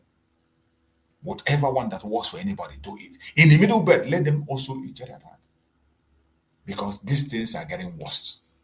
There is nothing you can do about it. Look at this one. Fresh crisis, rock Delta Polytechnic as ASOP condemn intimidation threat. Everywhere is chaos. There is nothing that is working in the Zoological Republic. Bad news, bad news, bad news. Bandits are running rampage everywhere. No matter how you try to avoid some news, you cannot avoid them. You cannot avoid them. This one is coming from the United States of America. U.S. lawmaker fault Tinubu for denying religious persecution, says Nigerians facing death penalty over blasphemy against Islam. Look at one. This one, look at one now. They just announced one. Look at one. So when Ted Cruz talk, you think that Ted Cruz is joking. Look at one. Amnesty International decries worsening health of Kanu singer sentenced to death for alleged blasphemy. That is just what Ted Cruz is complaining now. And Nigeria will be denying it. Tinubu will be denying it. Look at it. To confirm what Ted Cruz is saying, look at the news. I just showed you the confirmation. So it's compare and contrast. I just read the news for you now. That somebody in that death row today his health is deteriorated up to death. And Ted Cruz is talking about it. And they say that they want to come and take over Nigeria. Oh, your sovereignty. Continue to talk about sovereignty until when you are quiet, you will now understand. You will now understand. a doomed country that is bound to fail. A doomed country that is bound to fail, that will never ever survive. Every single news you see there is bad news. NFF faced scrutiny for divisive fund meant to Super Eagle as team initially boycotted training. Everywhere is wahala everywhere. You have seen it. We will continue to bring the update wherever you are as a Biafran. Don't chicken out. Don't change your mind. Don't allow anybody to push you to the walls. Continue to stand your ground and continue to make your demand. The unconditional release of Nnamdi Kanu is what we ask. And we are not changing or shifting an inch for that demand. Nnamdi Kanu must be released unconditionally. Our spirit Nnamdi Kanu must be released unconditionally. Every Biafran political prisoner must be released unconditionally. This is a demand we will continue to make. It doesn't matter what the enemies say. It doesn't matter what they do. No matter their propaganda, no matter the blackmail, we will never bow down to the zoological republic. So, my fellow Biafrans that have joined us, as we are entering into the roundup of this program today, we'll be rounding up and we'll be taking our closing remark now. I can see my brother Greg is back, but whatever my brother Greg is going to say, he has to go with his closing remark. We have spent almost 4 hours here, so we're just trying to see if we can be able to round up.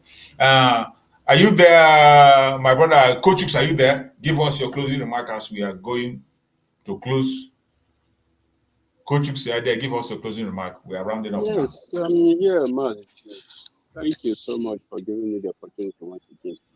You're welcome. We have friends all over the world.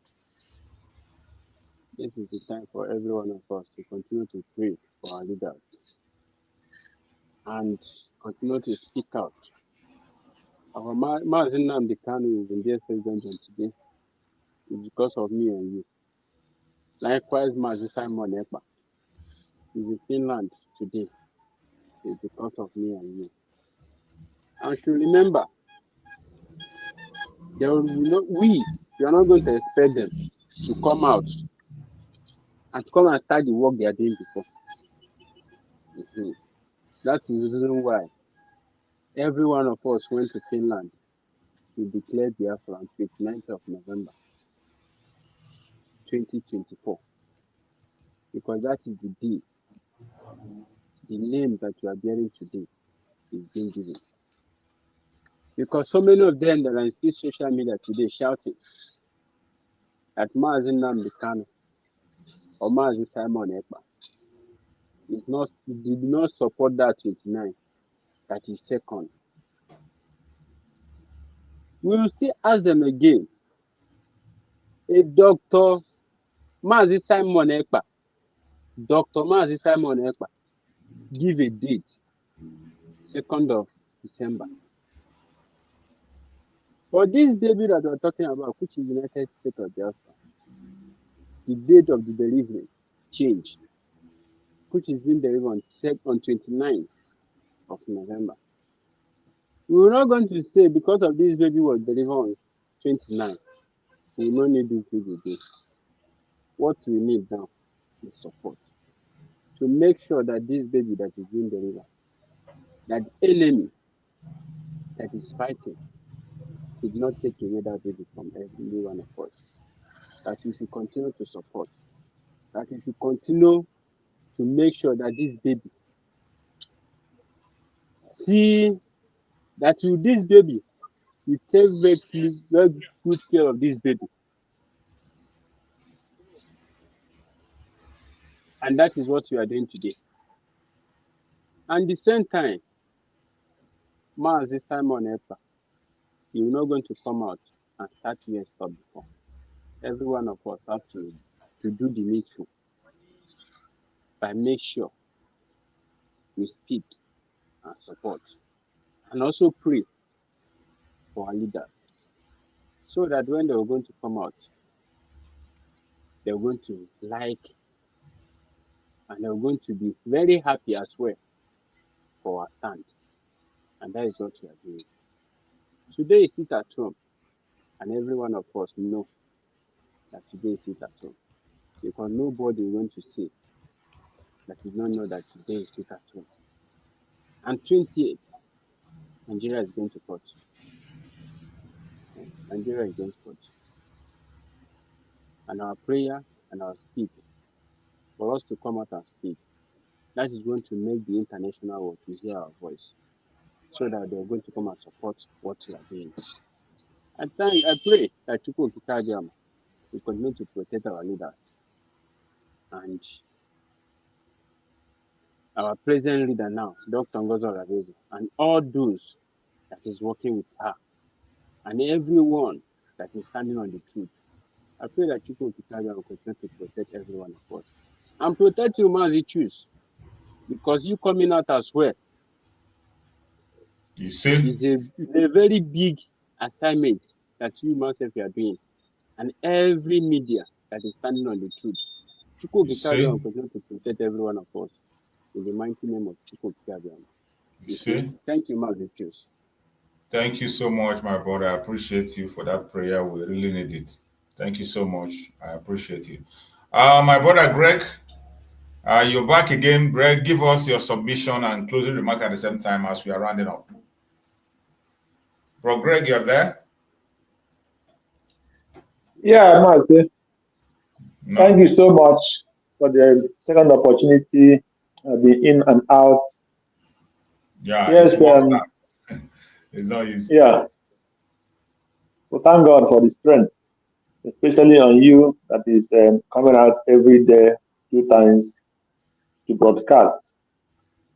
We pray for you for courage and strength. See? As when the people don't understand, this battle is of physical and of spiritual. Yes, so. And that is why I always said, whether you agree for the United States of Biafra, whether you agree for Biafra, whether you agree for Igbo nation, and anyone you want to come out to speak to the world about the Biafra, about the Igbo, represent Igbos and Biafra with facts, so that any person you are talking to, when he go and verify, he will not be seeing us as a stupid and people who are not serious. Very good advice. So as we encourage as our people to come out and speak, please do not represent Biafra with lie and deceit. Do not try to channel the mind of the foreigners as if Biafrans don't know what they're doing. So, why I say it, because of this, my brother reminded me about the 2nd of December or 2nd of January or 2nd of November or whatever. The most important thing is that every Biafra, those that believe that Biafra was declared, know the day that Biafra was declared. Absolutely. So if you are representing Biafra in any way, give the international community the truth. Don't represent what Simon Ekpa did not represent. Even if you find it too hard to give respect to Simon Ekpa, you call him anyhow, and they call you whatever, you answer, and the person you refuse to give the person who his honor is due, his honor. It's just like when Simon Ekpa was here, you'll be calling Nnamdi Kanu names anyhow. So, he called himself the son of Nnamdi Kanu till death. That is what when you want to grab Eze from Igbo people by force, it can never work. And it can never work in death. In my village, you can never work. In your village, no person will rise and take Igbo community by force to lead them. It is impossible. So if you want to represent us, please don't lie. Give Biafra respect, not Simon Ekpa, not Mazi, not Dr. Ngozi, not anybody. Respect the Biafrans and tell exactly what Biafra stands for. That is my message to people and to whoever that is concerned. Tell the international community the truth so that they will not take us for as people who are not serious. That is my message for Biafra. Thank you, Mazi. That message. I love that message and the way you put it. I love it so much. I appreciate it for that. I love that message and the way you gave that instruction and that very advice. I love it so much. Thank you so much, my brother. Go on. Oh, you're done. I can see my brother is done. I'm so happy the way. Yeah, I'm done. Thank you. Okay, thank you so much. I'm so happy the way he put that very instruction and that very message. Just spot on. The people who have the message, who the message is directed to, they know who they are. We can't waste our time on these people. There are certain issues we don't waste our time on. It is so shameful that somebody will still come today. You have begun to give us a date, something that is done, and we saw the video is there. Everybody saw the video. The whole world saw the day it was done. And all of a sudden, you just come and begin to why don't you focus? If you want to project Biafra, focus on the message.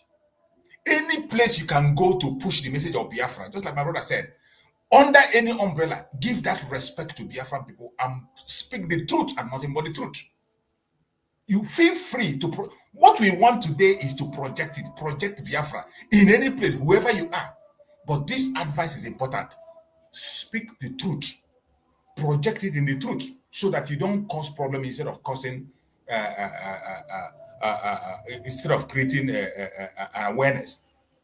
Just as we said before when I was talking with my brother Christian, that every publicity is important. Every publicity from any angle. But in doing it, please, every Biafran should speak the truth. Do it in truth. Do it in truth, not in confusion, not out of your pride or envy or whatever. Every publicity. And those of us in media, don't waste your time on nonsense. Don't waste yourself on nonsense. Just like the correction get made, everybody knows who that comment is made for. And the person, when the person watches this video, he will know that the instruction is for him. The only people that will not understand are those who are not Biafrans. And they will not be distracted because they will hear what we want them to hear. And those that is not part of them, they don't have to begin to digest it or begin to waste our energy on it. My fellow Biafrans, we must be focused. This is a very important moment. A very important moment. We must cash in into this moment. Don't get distracted. Whatever you want to preach or you want to promote, you want to do it in truth. Do it in truth. Whoever you are bowing to, you want to make yourself the ambassador of heaven. Do it in truth. And with respect to the Biafra that all of us are loyal to. Very, very important. Very, very important. And I pray that Chukwu Okukabiama will guide us, direct us, and teach us the path we shall go to make sure that we achieve our aim in the course of this very journey that we're going. I appreciate everyone that have been with us on this program. And as we are rounding up on the program of today, my fellow countrymen Biafra, my fellow Biafran people, lovers of freedom across the world, wherever you are watching us, wherever you are, and you partake in this program, whether you are watching on TikTok or watching on Facebook or on YouTube where we're hosting this program. Whether you join us from Biafra land, you join us from Nigeria, from Africa, Asia, Europe, America, Australia, Canada, New Zealand, you join us from Russia, from China, from Israel. The fight is not over. The fight is not over. It is entering a new chapter. With the coming of 20th of November, this fight is not over. It is entering a new chapter. Our sit at home will continue. Sit at home is a voice. Sit at home is a voice. Mazi Nnamdi Kanu is a symbol. Mazi Nnamdi Kanu is a symbol. Truth is our weapon. We must stand firm. We must stand united. Do not be afraid. Do not be afraid.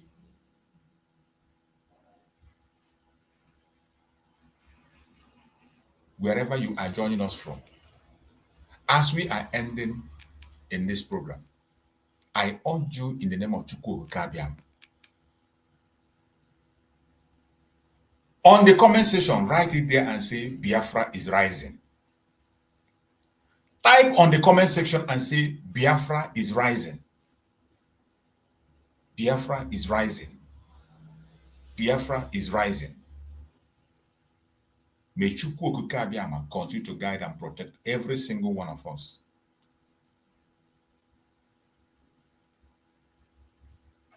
No attack of the enemies will get us, more especially people in Biafra land that are participating in this at home. No weapon of the enemy will catch you. No accidental bullet will touch you. No kidnappers will see you. Every one of us in Biafra land, we must be protected. Biafrans living across the world, wherever you are, you will be protected by Chukwu Gabia. No evil shall befall you.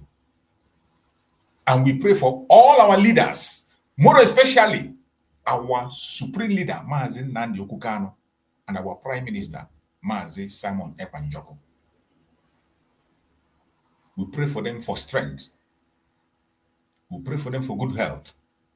We pray for them for revelation. Every trap the enemy have set for them, that enemy will fall into it. Any pit they have dug for them, the enemy will fall into that pit. No weapon formed or fashioned against us as Biafrans shall prosper. And no weapon formed or fashioned against our leaders shall prosper. I appreciate everyone that have been part of this program. And I pray that we'll meet again in the evening time. If you have not yet shared this program, please like and share. Like and share. Like and share. When you like and share, you are playing a role. You are doing something very strong that you can't even imagine. Click the notification bell. We are coming back 5:30 p.m. Biafran time by the special grace of Chukwu Kabiama. 5:30 p.m. we're going to come back to spend 1 hour again. May Chukwu Kabiama continue to guide and protect every single one of us.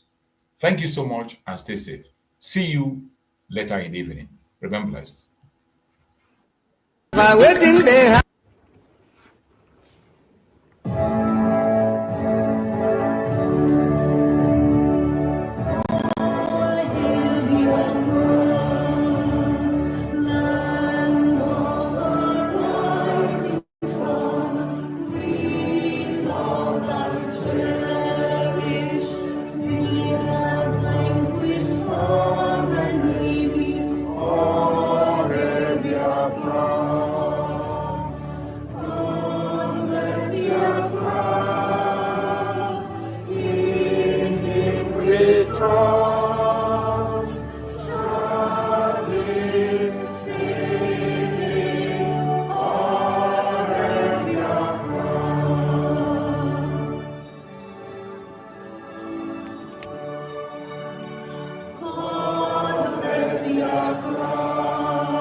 Through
Terrorism Prevention Act 2022. In violation of their own laws. In violation of their own laws. And you want me to stand trial under such circumstances? Is that possible?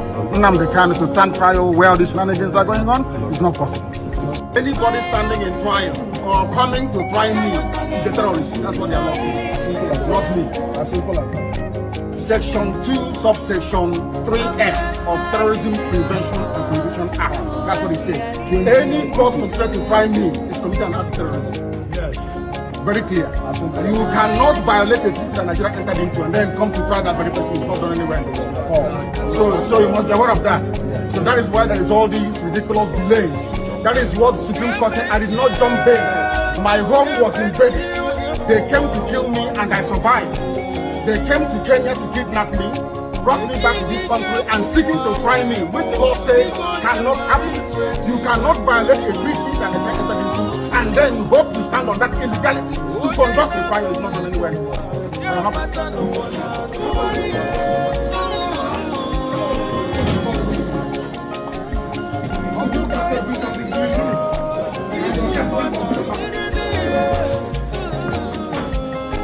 And you wonder why God trust you.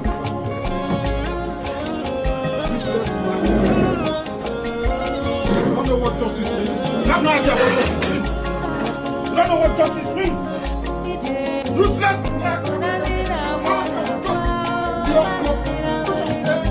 You cannot find anybody unless the law is written. Show me the written law. Show me the written law. I want you to talk to this. Show me the law. Don't try that. Don't try it.